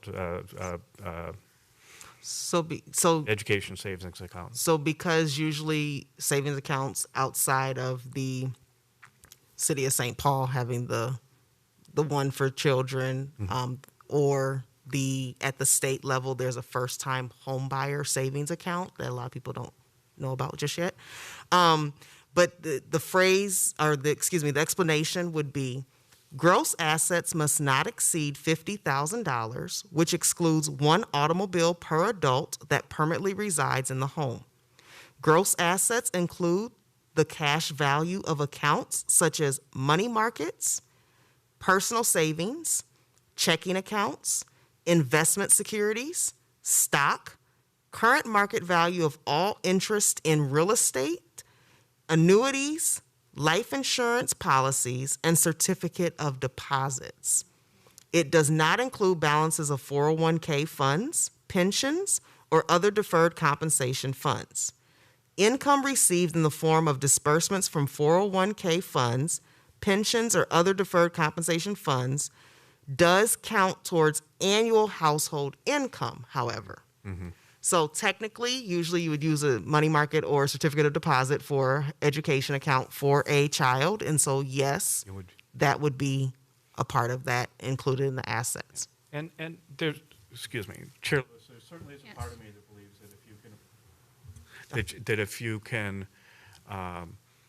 afford to have those accounts. I mean, there's a part of me that says, well, that's good, but you also should be able to have the assets to care for your home. So I'm not highly, I worry about, is this the right number? But I think the concept is sound of including an asset limit, which we didn't have in the past. Commissioner Hukim. Thank you, Madam Chair. I'm really torn on this, and the reason I say that is I'll be personal here in the fact that, I have a CD, and it was gifted to me from a deceased family member. And that is used, it's my CD. Okay. It's in my name. It's just money that was given to me after a death. And so that's there as my cushion. That's my cushion in life. Not that I don't have other cushions, but I'm just saying that there are those situations where this is maybe money that, to just go off of, it's not necessarily something that they've, saved themselves or had the opportunity to put into account. Maybe somebody else gifted that money. And I'm not saying that we should be getting into these nitty-gritties, but again, it goes to this is a really hard process because there's so many situations and we're not going to know everybody's story. True. But I'm torn at $50,000. And the only reason is I think that's a fair cushion for people. I think that the biggest thing is that, we support that as well in our program, is we need to support people saving that money, especially people in need. Just because they're in need doesn't mean they don't have a savings. They may be putting a ton of money away to, for that rainy day. We don't know what their situations are. So, whether a surgery's coming up or something like that, they may have that money in there that they've been working really hard for, and is it for us to judge them based on that? I'm struggling with that. I have to be honest. I understand what we're trying to do completely, and I know the community we're trying to serve, but that doesn't mean that the community we're trying to serve might not have $50,000, in a money market or something like that. And then I look at life insurance, and a lot of companies pay for a life insurance for somebody. So is that going to be the same as a life insurance that we, because that's technically in their name, and depending on how the company has, as someone who's been in HR and how the company has those policies written, some of them are just in that person's name. They just take, a little bit of money out of the paycheck and they have a life insurance policy. So I just want some clarification, I guess, on those absolutely. type of things. I do have one comment, having worked in the insurance industry and having had insurance through work. That's generally term insurance. Yes.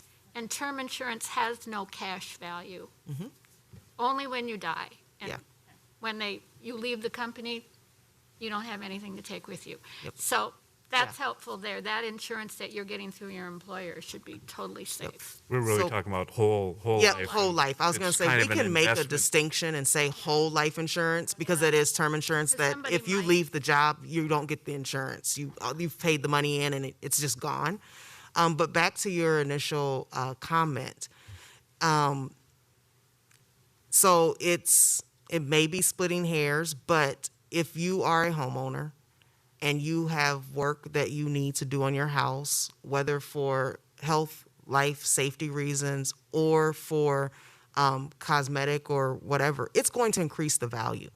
So if you have something that's gifted to you that's in your name, that there's no distinction, you didn't save up the money and take it out on your own, then that's a decision you need to make as a homeowner to say, my egg that I have here to help me out, maybe I can tap into that and not take out a loan, and it's going to increase my home value, therefore increasing my equity, and I don't need this loan from Bloomington HRA. Or I can look at other options with Minnesota Housing, with CEE, with Hennepin County, and maybe there's some grants in there that could help me. So it's a balance. It's one of those things, but it's very hard. It's a lot of decision making and a lot of things to think about. But if we were to say $65,000, then I think that addresses first of all, when you look at the average net worth, depending on age, race, and or ethnicity, you can, we're talking about Bloomington here. We have a very low homeownership rate for people of color, especially Black people or Indigenous, right? So really, at this point, we are talking about the average white American that owns their home in Bloomington. Do they have $50,000 in cash that they can just access? I'm not so sure that our applicants, even to this day, just have $50,000 in cash that they can access. Brian, from years of doing this program? I just anecdotally, I don't know for sure, but Yeah. I mean, that's a pretty high amount. Is $50,000.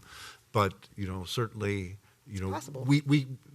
we could take a look at it, the impacts over time if we make these changes, obviously, to see Right. how many people we're denying. No.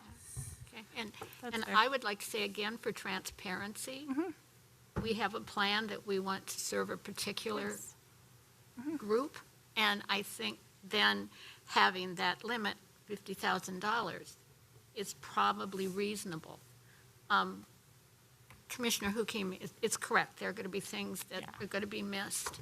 you know, some people will fall. We're not going to make cracks. everybody happy. But I understand that. since we're trying to streamline or try to get our program so that it's serving that particular population, I think keeping that limit at that is good.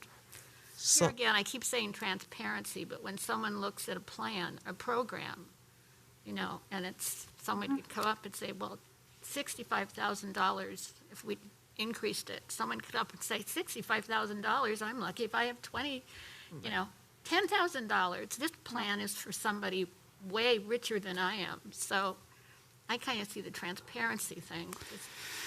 Yes, Commissioner Hukim and then Olson. Just beat you by that much. Just a follow-up is, I guess partly too is clarification on, is this household? Like, we're basing this on household, so everybody in the household, it's the asset limit of everybody in the household, is my question. Carla? Any thoughts on that? That's how you're analyzing that? Yeah, Yeah. I don't know that that's necessarily a legal question. okay. I mean, you could, I think you have, the way you read it, Erica, here, I can get up. Yeah. From what you read, it's the adults in the household, right? So it is the gross assets of the adults in the household. Okay. Okay, so say you Adult, had okay. a marriage. Say you had a marriage, it would probably be what they have combined and what they may have not combined that would go towards that asset limit. But we could be more specific about that. Okay. That's something we can change or make sure we're clarifying. Right. Yes, you can change that. Okay. That would be good. Thank you. All right, Commissioner Olson? Thank you. I believe that the discussion that got in a little bit to the perception of how other people perceive this program, and $50,000 and $65,000 or whatever the amount, if there's a perception that wow, that's really generous or something like that, then it ends up perhaps eroding, not necessarily appropriately with an education and understanding that's real, but actually in a way contributes toward people getting a handout, you know, or something like that. So I'm fine with the $50,000. And that's partly because we have agreed by consensus that this will be reviewed not just by way of an audit or something like that, but by this body looking at the data that we come up with and the stories. I mean, the anecdotal kinds of things are anecdotal, but they might, if they are understood to be kind of a more common thing rather than an outlier, that would be helpful. I do want to say that on the, we haven't talked about the one vehicle per adult much, but I like that. I think it's very appropriate in terms of why, because we are a society that is no longer one breadwinner in the home, and sometimes it's even beyond a spouse or a similar kind of arrangement. And so with different schedules of, I mean, we have people working 24 hours a day, you know, and not individuals, but there's a work schedule for somebody. And so a household may end up having people that need that vehicle because they need to leave an hour before the person comes home with the vehicle from their job. So I'm very supportive of that.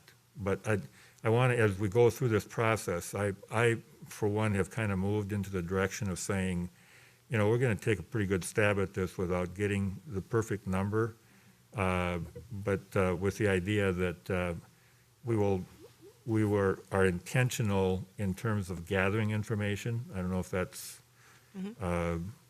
staff member Hartman or whoever's in charge of that, but somehow or another we'll get that information based on this discussion tonight, and then say, you know, the data suggests this, and then we analyze that. Okay.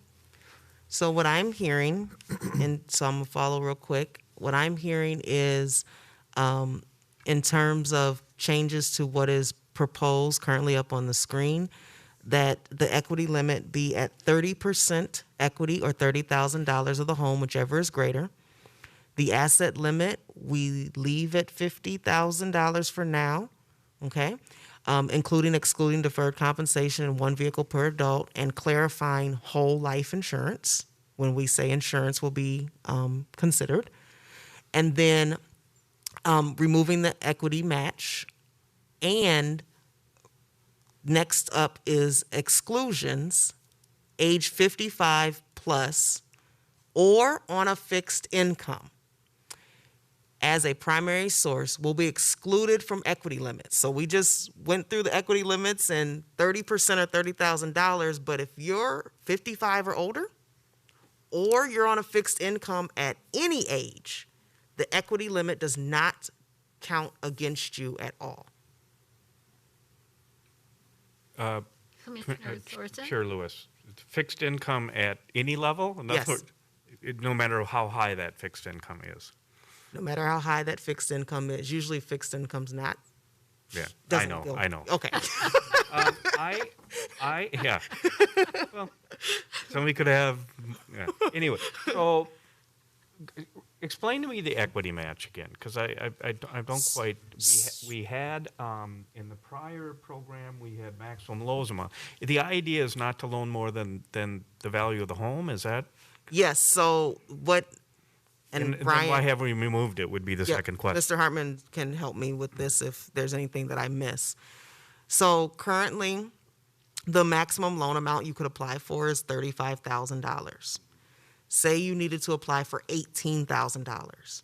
If you did not have $18,000 of equity in your house, you were denied the loan. So I'm saying remove that altogether.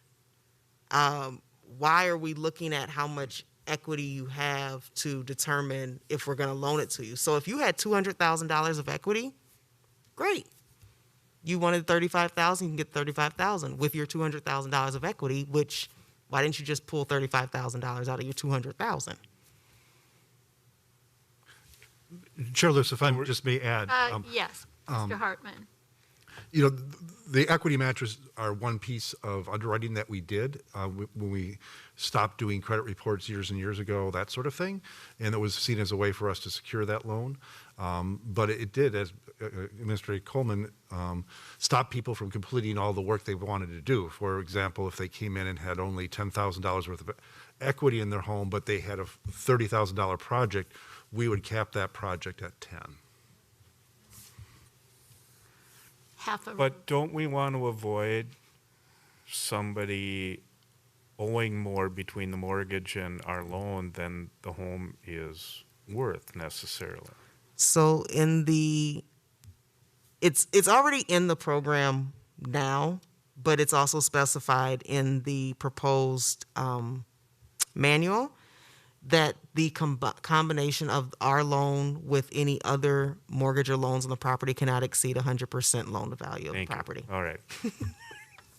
Clarified. Thank you. Yeah. All right. So how do we like this exclusion? I like that. I'm fine with that exclusion. I think that's currently perfect. have. Commissioner Thorson? Fine with what? The exclusion, are you fine with the exclusion as we currently have it? Okay. Okay, so that, All right. and we've talked about the value. We talked about value limit, and so now application. Currently, the applications are combined customer-led. So even though we call the programs out, currently there's one application, and internally through the process, which is also spelled out in the proposed manual, which is a lot of information from the current programs. It's just spelling it out and making it, really detailed. Currently, staff looks at the qualifications of Cdbg and the work that is being proposed to decide, as well as income. So part of the qualifications of Cdbg is income, to say which program a household would go into. Help is pretty much the same way right now, right? Okay. So what I am proposing is, one, we keep them combined. We work on our language and we call them the Home Improvement Loan Program. We don't start to use CDBG or neighborhood or call that out differently. However, we do call out HELP differently because HELP is not a combined application anymore.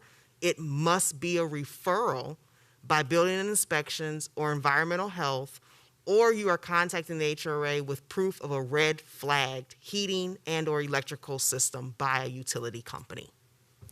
That's the difference. So not really changing anything but help. All right. I'm comfortable with that. I'm comfortable. All Yep. right.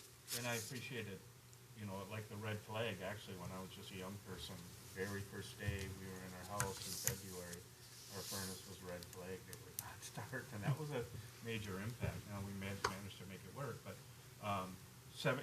even back then, $2,500 wouldn't have covered those kinds of things. So I think it makes sense for that health program to be raised to the amount you suggested. And forgiven, are we okay with that? I want to call that out. Yes. I think that's, So that's not money coming back in, and That's help fine. currently comes out of the neighborhood program. So what I would want to look at, because I don't know how we are now and we're so late in the year, is just making sure that there's a dedicated amount every year towards help and to assess and look at, how is that being used and whatnot. Because we want to make sure that we have the funding for the program, but we also want to track and see, is this something that's bigger than what we thought or what's happening here? Yep. So just, Chair Oh, Lewis, yes, just to Commissioner. clarify, so that funding comes out of the NGHB, Yes, so in, but we can still set a limit to how much help dollars are available versus the other program, correct? yes, you Okay. can set a limit on, those are local dollars. If you choose to Right. set a limit on how much is I available, mean, you not can that do we that. necessarily want to, but Right. it's another element of, okay, what if, How much is being used? well, and what if somebody, will staff steer people to the loan program if they feel the applicant can? So if they're it'll not meet their need? referred by building inspections, environmental health, Oh, that's or have a true, red yeah. tagged True. system, then Yeah. they would have to, they have to go to the loan program. all right. Thank- So this is good I discussion. was going to say, I was just going to thank everybody. This Yep. was a great discussion. You actually can't, but actually, unless you want to make a motion with the changes, but you haven't seen those changes written out, I need to go back and I make these think changes. this was good as a discussion item this evening. Okay?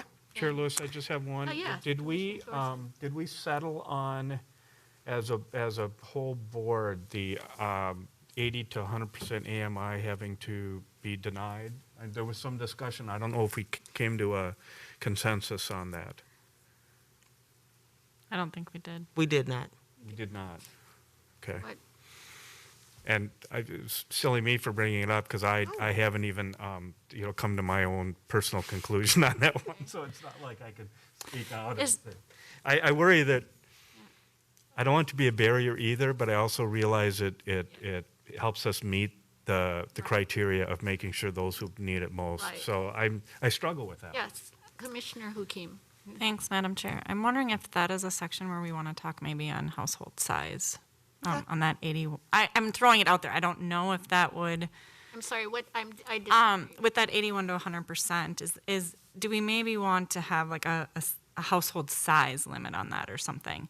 Like to make it, I don't know. I just think of bigger household sizes maybe needing a little wiggle room. I don't know if we can do that. We've talked about that. So are you, I want to clarify, are you proposing just an adjustment for household size when they get to that? Yes. Okay. So But if they're just- over 80%, then you Yeah. want to adjust for household size. Right. And then they may not be over 80% once we adjust for household size. I think that's a very good That's- okay. suggestion. Okay, we can do that. Suggestion. I can, again, that's a change that I would have to make in here and Right. But I write think- it up and have you I look think at that. that refines it. Because So- that might catch some of those that we are really trying to serve because they Okay. have a bigger household Right. size Okay. and they just might be on that borderline, like you said, 81%. is not a lot if you have, you know, let's say 6 people in your house. I mean, and that's There we not uncommon, you know? Okay. So So, but I just thank think you- that limit thank might you, be. a Commissioner house- Thorson, for bringing that up because. Yes, we thank get you, Commissioner. Clarification. So, So then I have another question. So 81 to 100% AMI adjusted for household size. Then do you want to do a proof of, so say they actually are over 80% at that point, once you adjust for household size. Do you still want a proof of denial for Minnesota Housing, or are you just going to say no, because they're a bigger household, they're fine? Like, what were you thinking about that part of it? That's tough. That is tough. Because they could be a smaller household and be over, and now we don't. Right. Yeah. Yes, Commissioner Olson. Thank you. When you refer to Minnesota Housing being the gatekeeper in a way, does that end up, do they enjoy a good reputation for being fair and looking at the appropriate variables and that kind of stuff when they make that judgment about denial? So as the state finance agency, yes. Okay. But so I will give you this, Commissioner Olson. The program that I operated in home buyer assistance at the city of Minneapolis, as well as some rental programs, as well as some rehab programs, I thought it was too difficult to adjust for household size. Mind you, that was when I had outside administrators and it would require additional paperwork, and I had a set fee that they were going to get per closed loan. And so I did not adjust for household size. I used Minnesota Housing. No matter how big their household was, they have to be under that 80% number, and that's how they qualified. Those changes may be happening now. I'm not at Minneapolis anymore. I don't know what they're doing, but that's something I did, and I did use the Minnesota Housing numbers. Okay, all right. Commissioner Olson. Thank you. It sounds like we're getting to closure on this item for tonight's agenda. And one of the things that a couple of meetings ago, when we had a gentleman speak about being in the process of waves and whatnot and needing to know, that made me uncomfortable, that we were leaving them in limbo to some extent and deferring it to not only the next meeting, but now this meeting. So in terms of the process, and you mentioned, Administrator Coleman, that you would be pulling together the consensuses and votes or whatever about what we've talked about tonight. And then that's what we would vote on, presumably at the next meeting, if that's a fair enough time for you? Yep, that's Okay. accurate. All right. And I hope that if that person is watching, or anyone else who may be watching tonight, my sense is that we've worked really hard at trying to get this figured out. And if that's the way other people imagine it, then I think what we have done in the last several meetings, and it's kind of capstoning it a bit tonight, is that we have gone into the depth of what it means to make a change in a program, so that, number one, we are doing what we are charged to do, and that is helping out the people who are most in need in a way that's fair and understandable, hopefully, to the community. And, and the community, because we're talking about some local funds and that kind of thing, hopefully is following this complex process. I mean, we really went into the weeds in a sense. I don't like that terminology. We went into the field of grain to find out what was there. And what we're finding is that there are kernels of truth here and kernels of truth there. And I'm going to leave the analogy at that point. But I think I feel good about what we've accomplished in the process, including especially tonight. Look forward to reading the packet that comes from what you've said. And I'm also very pleased and comforted, I guess is the word, to know that we're going to be, as an organization, reviewing this periodically. and gathering data that can inform us well in terms of making adjustments down the road. So I'm ready to, I know, no formal action, but other than to maybe move on to the next agenda item. I did have one item, though, that we hadn't quite finished, because we were talking about that 81 to the 100% AMI, and that was to adjust it for household size. But then you ask about keeping the proof of denial. I would want that kept in there for those Okay. people that Okay. Yeah, still don't fit into that category. So, yeah, I would want that in there. especially knowing that such a highly respected organization that's going to be making that decision. That's going to make them feel very good that we approved. They're banks and lenders. It is. Yep. Yes, it is. All right, well, Oh, just one more. Commissioner Hookie, I saw your finger. Yeah, thank you, Madam Chair. I just wanted to add one last thing is I just want to thank staff for their hard work on this. Yes. And I want to say that I was very excited to see that equity match taken out. I actually have neighbors directly that have been impacted by that because they're newer home buyers, so they don't have the equity, but they bought what they could afford, and there's still work that needs to be done on the house. So I think that that really is going to get into those groups that are in need too. So I just want to commend that and just this whole proposed program changes and bearing with us tonight during all of the questions and conversations. I think it's been a great conversation. So thank you for all that. You did a great job, and you were ready with answers, and that's very I appreciate that a lot. Commissioner Olson? I'm recalling some comments, maybe one voice that was consistent, I think, was Commissioner and Council Member Beloga, talking about the importance of helping families who are on the lower end of income and capability build up capital. And that's a lot of what we are talking about here, so that instead of moving from one rental unit to another, they're building up the equity, which we've talked a lot about, that can be passed on to their children, which is right up there with a education fund, or something like that. And what it ends up creating is a foundation for the family and therefore each of the individuals in the family. So I'm encouraged by this moving in that direction. Yes. Thank you. Thank you, Thank you. Commissioner Olson. I am now going to move us on to discussion items. Item 6.1, the HRA Board membership discussion. Could we have the staff report, please? Yes, thank you, Chair Lewis. So at the previous meeting, this was requested to be brought forward. The HRA Board has 2 upcoming vacancies. Currently, application is open for responses for both positions. It is posted as 2 vacancies coming up for the HRA Board. One position, however, is currently filled by a council member.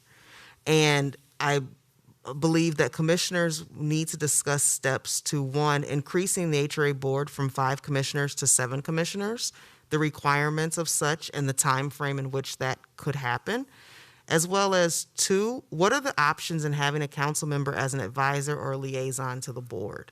And the reason I'm bringing this up is because what I noticed when the city has changed their process, and we're like the first board under the new process that they're seeing how it rolls out in terms of the application process. They have changed that slightly, and they just advertised 2 seats for our board, but there was no advertisement that there's 2 seats and one is currently filled by a council member and it may be refilled by a council member. So I bring this back because we haven't actually told residents what we're doing. And I know that according to our bylaws, it is the mayor that appoints with the approval of the city council. However, the HRA board as a separate entity can recommend. And so I do believe that it's within the board's power and authority to say what you would like to see.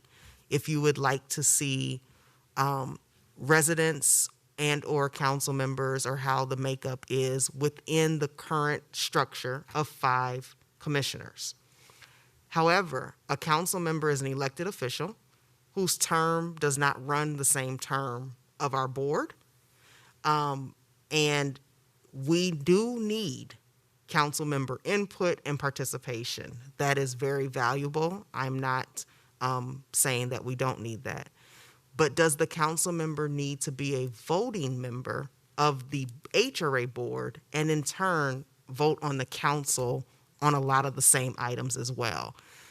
So I'm asking the board what you think, what you would like, and to provide some guidelines as the process for our application is closing this Sunday, so I can get back to our co-ed team, who's kind of managing that application process, to say for sure, nope, that's a council member seat. We want to make sure it's filled by a council member, or we're open to more residents, but we want to keep a space for a council member to be in an advisory or liaison position, which means a council member is not a commissioner.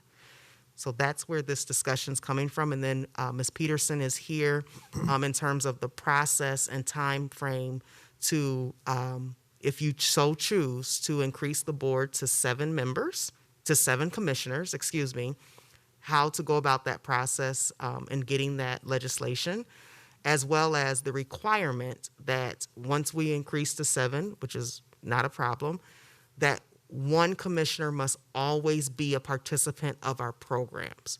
So we would have to make sure that that seat's filled that way, and if that seat's ever vacated, we cannot just fill it. It has to be a participant of our programs. And so that's the discussion I have. And I just attached the bylaws for reference, but it's not really covered in there because we haven't really specified any of that. Well, I'll start the ball rolling and then throw it out, because I know we discussed this a little bit last week. John was there. Ultimately, I would like to see the board expanded to 7 members, because that would allow a council member to remain on the board if we so chose. I know that's a longer process, and I think we have to wait for the legislative session in 2022. Is that correct? Yes, I believe so. Yeah, it would be like coming year, but so it would not be something that could be done immediately, and that, we'd have to have our lobbyist help us with that. So that would be my first thought.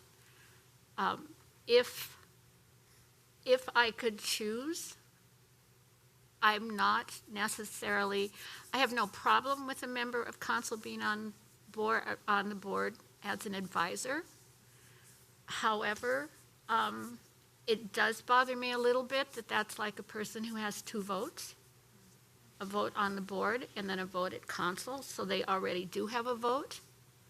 And I'm not trying to be petty with this, but they do have a vote. They also are paid by the city to be on the city council. And they would be getting monetary payment for being on the HRA. Obviously, it's just a per meeting thing, but 2 votes, paid for both. And like I said, I don't mean to sound petty, and if there are council members watching me tonight, honestly, I'm not going after the council, but that are some of the feelings that I have when we have a council member as a voting member on the board. So what does the rest of the board feel? Commissioner Olson. Thank you, Chair Lewis. I agree that, well, I'll put this into a direction as an opinion, that we ask staff to work with council, which I think has already begun, to determine the path in the process of asking the legislature to move up to 7. I think that the role, the importance of HRA has increased considerably in importance in recent years, with both the growing awareness and the growing reality of homeless people, but also people who are struggling to find housing because of the shortage, and find housing that fits into, I think the formula going back to when I was in junior high was that the 30% of your budget, your income, should be a kind of a guideline for housing. I don't know if that's still true, but the bottom line is, right now there are many households that are really struggling because the amount of income, along with inflation and other kinds of things, ends up meaning that that they're in a terrible fix in terms of finding housing that's adequate, that's safe and healthy for every member of the family, including infants or whoever. And so I think that we need to move in the direction of making sure that we are giving, that we are, and I've said this in a number of venues for a number of years, that we need to be more reflective or at least more aware of what it's like to be in that situation. Not a one of us is experiencing with any depth the reality that the people that we are charged with helping out. And I've also said that there's some issues about that in terms of their availability, that they have not perhaps had experience in this kind of thing, and so we need to have, in my view, a mentor kind of program or something like that that will help us get people who are interested and assist them in being available and bringing them up to speed on AMI and all of the kinds of things that we talk about, equity. I mean, all the stuff that we've talked about tonight are, for many people, they haven't been in the situation where they've, I mean, they're working about keeping their family moving forward, you know, and they don't have the luxury that I have had, for example, of volunteering to be on this board, but also to go to,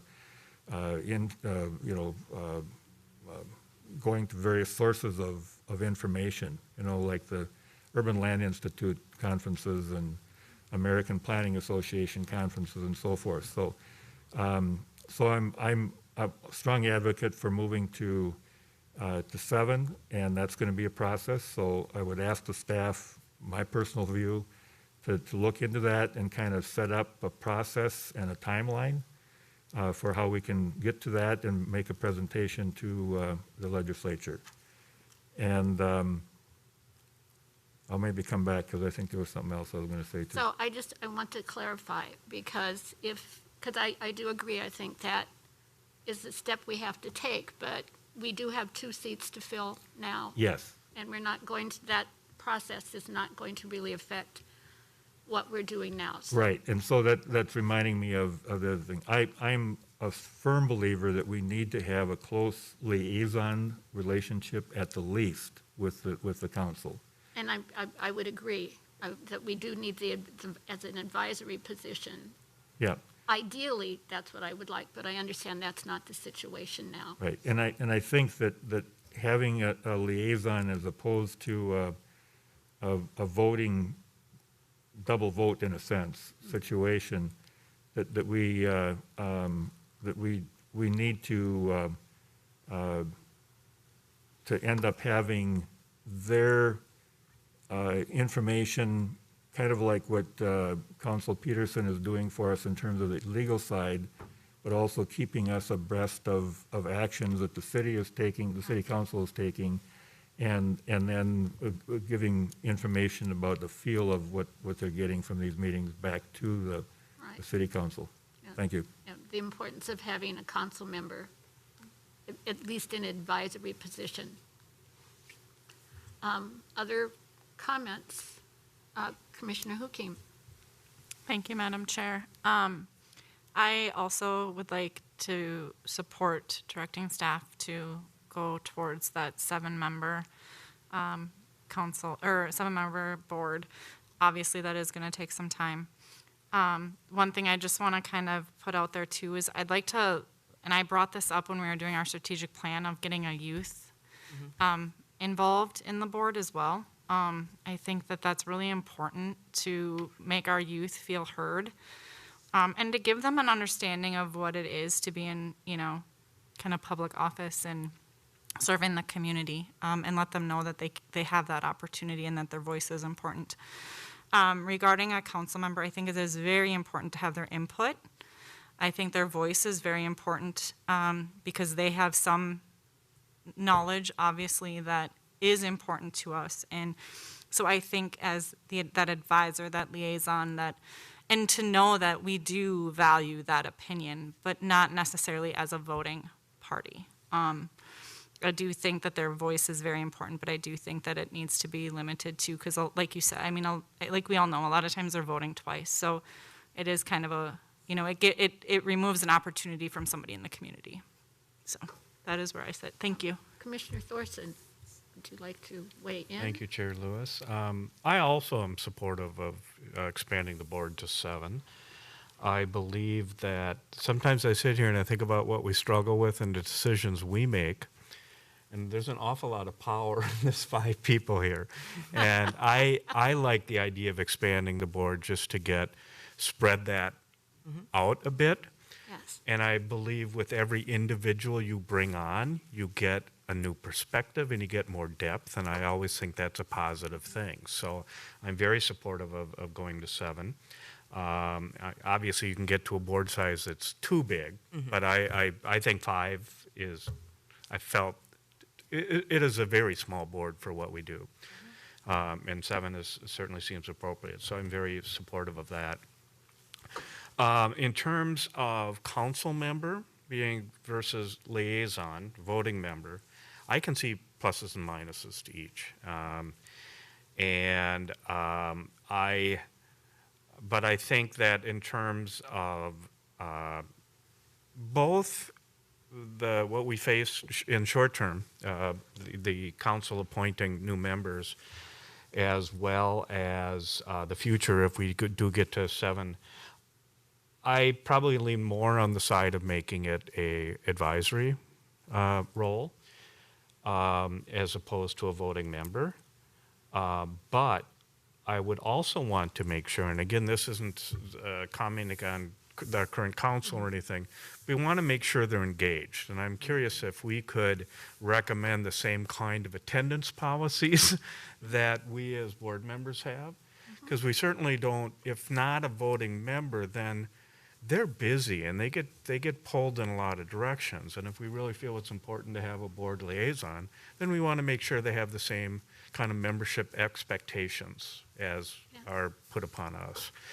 But like I say, I've been on the fence in terms of whether I think I could go either direction on whether it's a voting member or a liaison, but I tend to lean towards liaison, including the short-term appointing new members. So, Chair Lewis? Yes, Administrator. So this is, so it's new territory for me as it's new territory for you. So I would think that what would probably be most appropriate would be maybe a memo to council about this board and what you've discussed and what you would like to see, respecting the voice and the input of a city council member.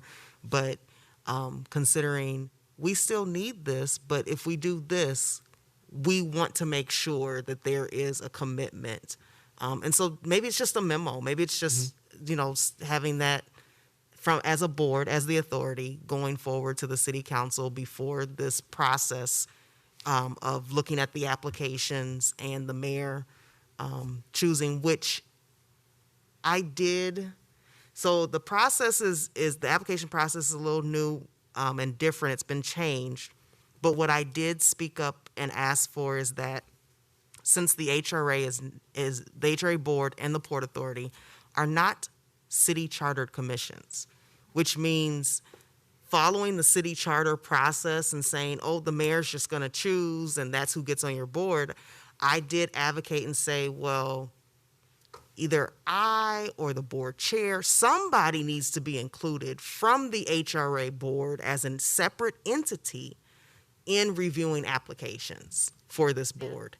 So I did advocate for that just because we're just in a different place, and the city was kind of like, oh, we were just going with the city charter process, but I guess you're right, you're not a chartered commission. So I asked for the ability to have some input based on how the board, the things that we're reviewing and making decisions on and things like that in this new process. And so I think a memo would be appropriate at this point to bring forward. Chair Lewis?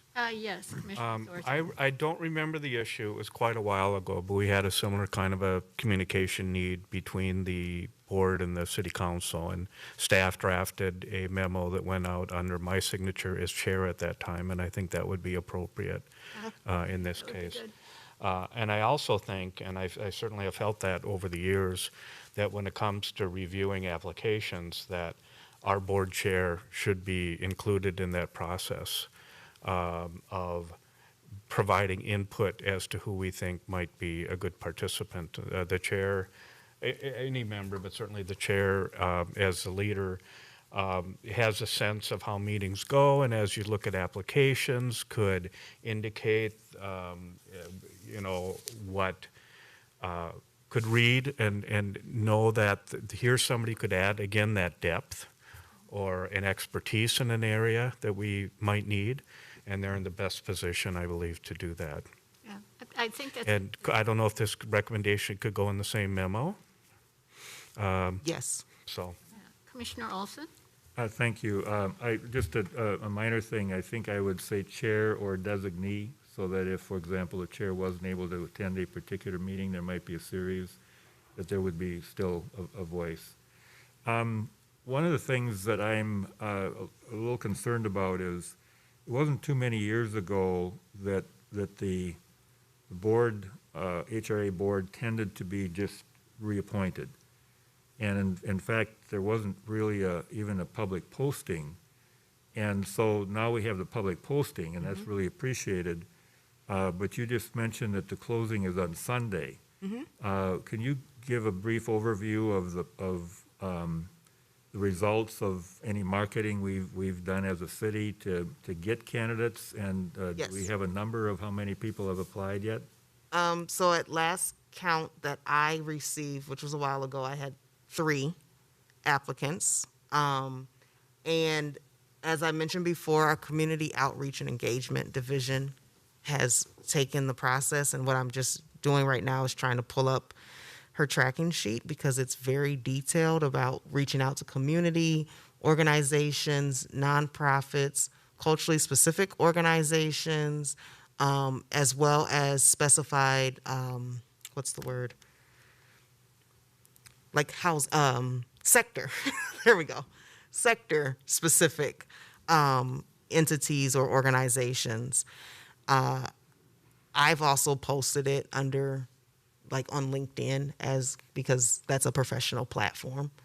So I did post it, but it is, I don't have demographic data. I just have the number 3 at the last count, but I think that was a week or 2 ago that I had that number. It's been open since late September. And then it is the 2 board positions for the HRA, and then there's another board that is currently up, and then it's on our webpage. So it's on the HRA webpage, but it's also on the city's webpage, and it's a dedicated app. So blm.mn/board-app is the direct link to that application, and then information, and specifically ask that applicants are encouraged to list their development and or finance experience and or background in the application. Chair? Chair. Commissioner Olson and then Commissioner Thorson. Thank you. One of the organizations that I was part of for a while, and then COVID happened, and was the Bloomington Housing Coalition, and it was started by a group of faith community leaders, and then it kind of merged a little bit with what became known as the Bloomington Housing Action Team, or BHAT. And so I think, you know, one of the comments that I think Commissioner Hukim mentioned was access to the web, you know, in terms of technology and all that, but also a tendency to do that. So that I think we have to be, particularly to the extent that we will maybe in the future be indicating that a particular one seat needs to be going to somebody who is served by this organization in terms of housing.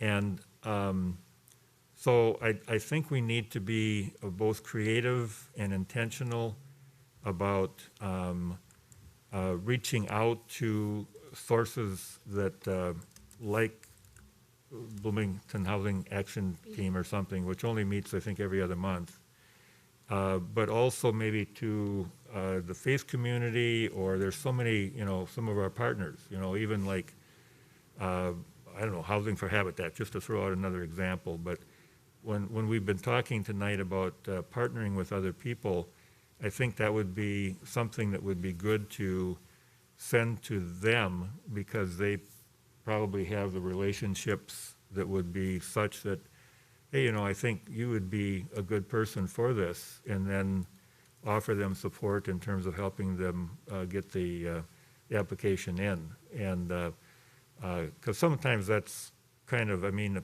putting in an application for a job, you know, for somebody who hasn't done that much is kind of an overwhelming thing, I think. Absolutely. Thank you. Very true. Commissioner Thorson? So just for clarification, so only 3 applications? Is that what? There's 2 applications currently open. Are you? No, in terms of. Oh, 3 applicants. Yes, Applicants. 3 applicants at last count. Yes. Wow, that's disappointing, actually. Well, it's And is just, that is it disappointing or is it exciting? Because previously you weren't getting applications for the HRA board. Yeah. Is that 3 for the 2, does Yes. that include the other commission? Or No, 3 that's just for specifically? the HRA. Okay. Well, you know, it's always best when you can choose from a larger pool. But is there, I mean, I know the city, I've seen it on Facebook, I've seen it in the community groups. I hesitate very often to kind of mix roles and post things on Facebook and Facebook groups. I tend to, you know, conduct my business here and not on Facebook or wherever. LinkedIn is certainly, I think, appropriate, and I hadn't thought about that. I mean, in order to help boost it, should we be? So, I mean, I think the city probably posts on all the Bloomington groups anyway. Not necessarily. I was trying to see here in this list if they mentioned specifically social media, but I can tell you where, so far, culturally specific groups and faith communities have all been sent this information. Multi-housing, multi-unit housing contact lists, small businesses, leadership programs within Bloomington, residential facilities, past applicants for boards and commissions have been notified about this availability. And then it has been in the Sun Current, One Nation News, Minnesota Spokesman Recorder, Latino Midwest News, The Circle, Asian American Press, and Access Press. Good. Clearly lots been done. Lots been done. Is there any negative to us posting in Facebook community groups? Is there any? I do not believe we have any policy that restricts you as a commissioner from posting on your social media. We just ask that you be respectful on your social media. So I don't think we have a social media policy for commissioners posting information about boards or availability, opportunities? Not that I'm aware of either. Okay, I do have a question before we go any farther. Because what we're talking about is expanding the board, and that's really when the decision as to the council person, whether they will be voting or not voting. What it means now is that we have 2 seats open, and as it stands, one of those is going to be a city council person. Is that accurate? I cannot say how the mayor will appoint. Okay. I can say that you can provide some feedback So or if it- suggestions, but I cannot say how the mayor is If- going to appoint. If he were to appoint like 2 residents,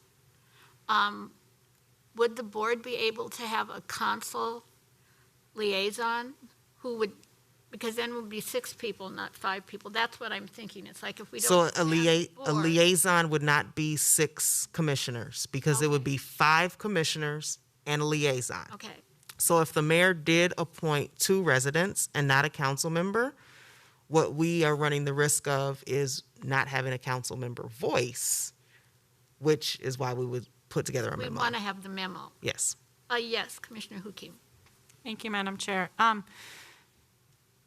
Could you just go over what the application process is for this? Because I think that many people don't know that, and it's been talked about, and I do believe there might be some hesitation, just because the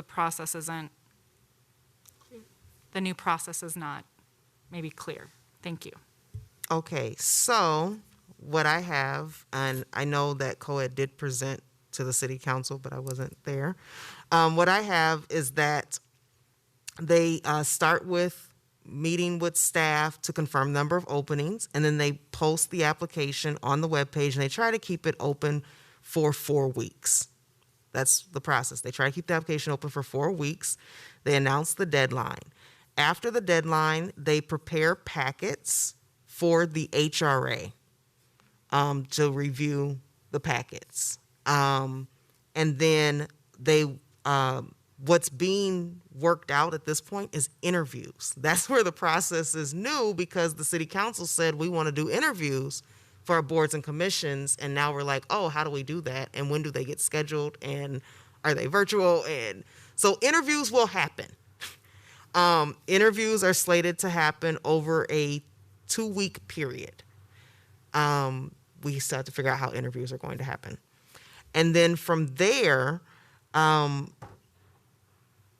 they would like to deliver packets to the city council for review from the interviews and the suggestions and whatnot, and then present a recommendation to the HRA board, which is something I asked for. I said, you need to come to the HRA board first before going to the city council, at least just to say, hey, this is what we're thinking. So there would be a recommendation presented to the city council and then, to the HRA board, and then the agenda item is created, which does take a little bit of time, takes a few weeks with city council. Agenda items created, and then goes to the city council meeting for the mayor to appoint with approval of the city council. And then the new term would start January 1. Okay? Thank you. Yes. Chair Lewis. Commissioner Thorpe. So the board would see all the candidates or just the recommend? I'm not sure yet. Okay, all right. Still, you Yes. did say things are still in flux. Yes. Okay. All right. Yes. Are there any other comments? Because I think we're kind of Right. at the stage where That's- we want to expand. Okay?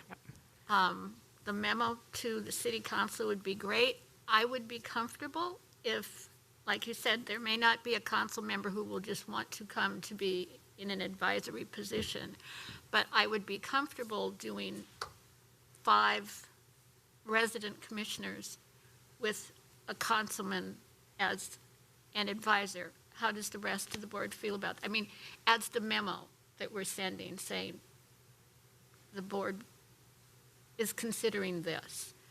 Yes. I agree with that.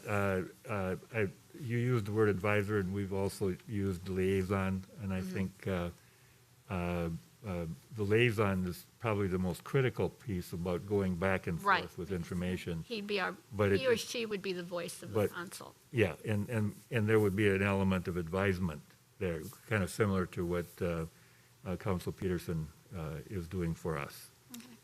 All right. So I think that's the direction of the board. Yes. The memo? So what I will prepare is work with our general counsel for the information and suggested timeline to move to apply to move to a 7-member board, as well as begin to draft a memo with the talking points that were discussed here this evening to bring back to the HRA board to review before submitting to the city council and mayor. I think that would be perfect. Thank you. I can have it done, yes, there's enough time. Right, good. Thank you. I think that was another really good, productive item. Now, moving on to 6.2, the HRA redevelopment update. Yes. So I just wanted to give an update on development, as you heard this evening about Days Inn. That's one of our properties. But then also, we have received an application for tax increment financing, also known as TIF, for redevelopment of 8200 Humboldt Avenue South. The application has been reviewed by the HRA administrator, HRA general counsel, HRA accountant, and HRA municipal advisors, community development director, and city legal. That is the advisory team that has put together to review such applications. The project would be new construction mixed income housing by Enclave Development LLC. Would be proposed about 149 units, which include at least 9% of units affordable at or below 50% AMI. And a request for the Opportunity Housing Ordinance incentives. So they would comply with that in the current proposal. The development is proposed to start spring 2022 pending approvals, with an estimated completion in fall 2024. Total development cost is estimated at a little bit under $41 million. Staff expects to return to the HRA board in 2021, so this year yet, I know we're in October, for approval of a development agreement for this redevelopment. The request for a redevelopment TIF district approval is expected to come before the HRA board in early 2022. So we're still in the discussion negotiation phase, but we did receive that TIF application, so I wanted to bring that forward to the HRA board just to let you know about that. Thank you. Thank you, Administrator Coleman. Are there any questions for Administrator Coleman? Thank you for that information. That's good news. All right. Moving on to item 6.3, Commissioner questions and answers. Do the commissioners have anything that they would like to bring up this evening? This isn't, oh, excuse me. Commissioner Commissioner Olson? Lewis. Thank you. Two things. One is I would appreciate an update on what the status is with, what do we call the Lindale project? Lindale Avenue retrofit or Lindale Flats? Yeah, retrofit. Okay. And then in line with that, I've maybe been a little bit off direction here, but housing and redevelopment, there's redevelopment in housing, but there's also redevelopment in terms of the businesses within the city. And, you know, we've had projects, you know, like a lot of projects, including building districts that have been spawned or carried, the water carried by this group. And we've been spending a lot of time on the housing part. And one of the things that I think is important for us to do is to have some conversations, discussion items, agenda items in the future that end up talking about how do we connect with the business community. You know, some cities like Minneapolis or other cities have well, we had kind of the 98th and Lindale kind of thing that we engaged some of the business people there years ago in terms of putting in some trees and some stuff like that. but I think we need to diversify ourselves a little bit on our meetings so that the agenda also talks about how do we connect more with small businesses that are typically in older, strip malls or something like that, and need some assistance, kind of a la retrofit. Chair Lewis? Yes, Administrator. Yes. So, Commissioner Olson, there is quite a bit happening with businesses, small businesses. As you know, I started almost a year ago, and we did have a HRA analyst that did leave in March. And so redevelopment, I have been doing more for leading redevelopment. There's also just a little bit for me, just understanding of the roles that are played between HRA and community development, and in particular economic development. The Port Authority has an economic analyst, but the HRA doesn't have an economic analyst, which is where commercial really comes into play. Also under community development, there's a business survey that was done. There is proposed things about small businesses and women-owned businesses and BIPOC. Like, all of that is being talked about and underway and moving forward. And so I can bring some of that information back to this board to report. But I do want to say that some of it is me trying to understand how do we incorporate all of it under Housing and Redevelopment Authority, and how does it not just sit under the administrator? There should be more staff dedicated, so that way if the administrator is doing it and the administrator leaves, then how does the rest of the staff know what was happening? So there's some of that conversation and things happening, and I know earlier this year I brought up an assessment with the HRA. That is still in the works, and a part of that assessment would be how do we do development as a city? So it's grown just a little bit beyond the HRA. How do we do development as a city? Because we have the HRA, we have the Port Authority. The Port Authority has economic development powers that they don't actually use outside of the port, but we actually need them to. So there's a lot happening. So you're on task.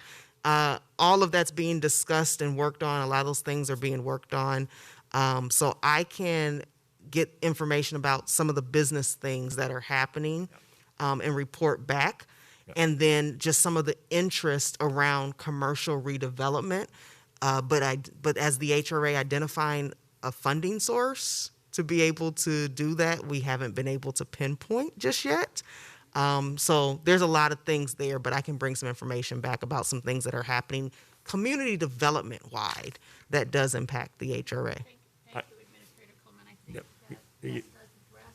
Yeah, you've actually begun answering the request I had, and there's a lot of moving parts there. We have community development, like you said, and the port and all that kind of stuff. How do we, as an HRA, fit into all of that? And is that presumably a bit in flux so that we can zero in on it in terms of what is appropriate for us to do? And in terms of getting that staff person, I think would be important too. I actually had a question on my mind prior to this discussion we just had. It's not HRA related, but it's sort of, I try to do my best because after having been on the planning commission, all that, I love to kind of be in the know on what's going on around the city. And because I think it impacts our work here as well, even if it's not an HRA project. And I had a very specific question, if anybody on staff knows, but it occurred to me that as we do these development updates, if there's something of significance that's going on that you want to make sure that the HRA knows about, that's been proposed or is at a stage where you can share it, we're still a part of the same world. So I would just, number one, suggest that if there's something that we should know about, that we may or may not have already discovered on our own, that kind of affects the big picture of housing and development and redevelopment in the city, I think it's a good to know kind of a thing. Just not that we have any action to take. So on my specific question, it looks like Southgate office building is like vacant right now. Is there something happening there? And if you even know, but I'm just curious, and could it be housing going in if it is something new?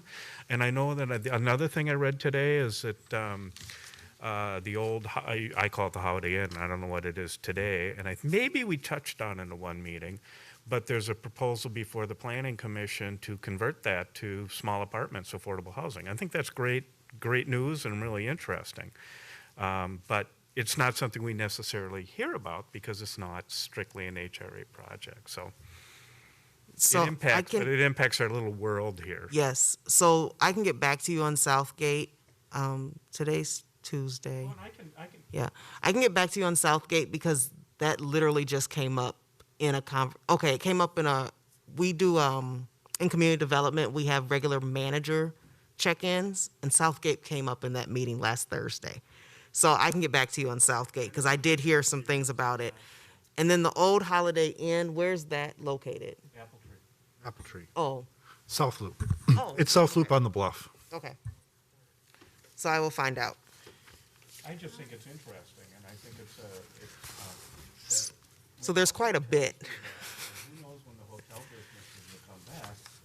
Conversion of hotels could be a major So, impact on yes. availability of affordable housing. Yes, so conversion of hotels and different things that impact our housing. So I'm just going to give you this. On Thursday is the single family and two family standards and ADU. And then we've had discussion, and I think it's moving forward. I will come back and find out. Hotel and office study conversion is possibly proposed for a concurrent meeting with the Planning Commission and the Port Authority yet this year. So what I did learn is we've never done concurrent meetings with the Planning Commission.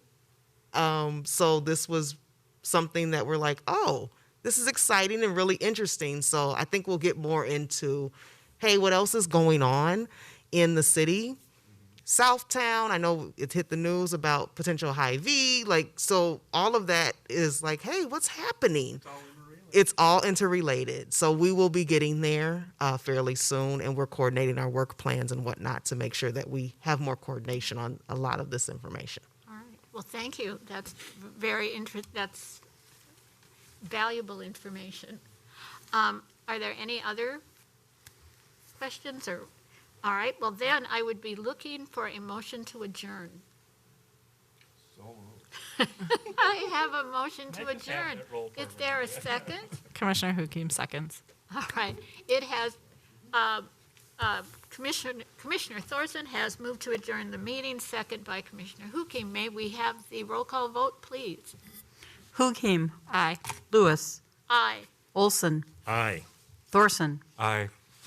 The HRA meeting is adjourned at 8:48.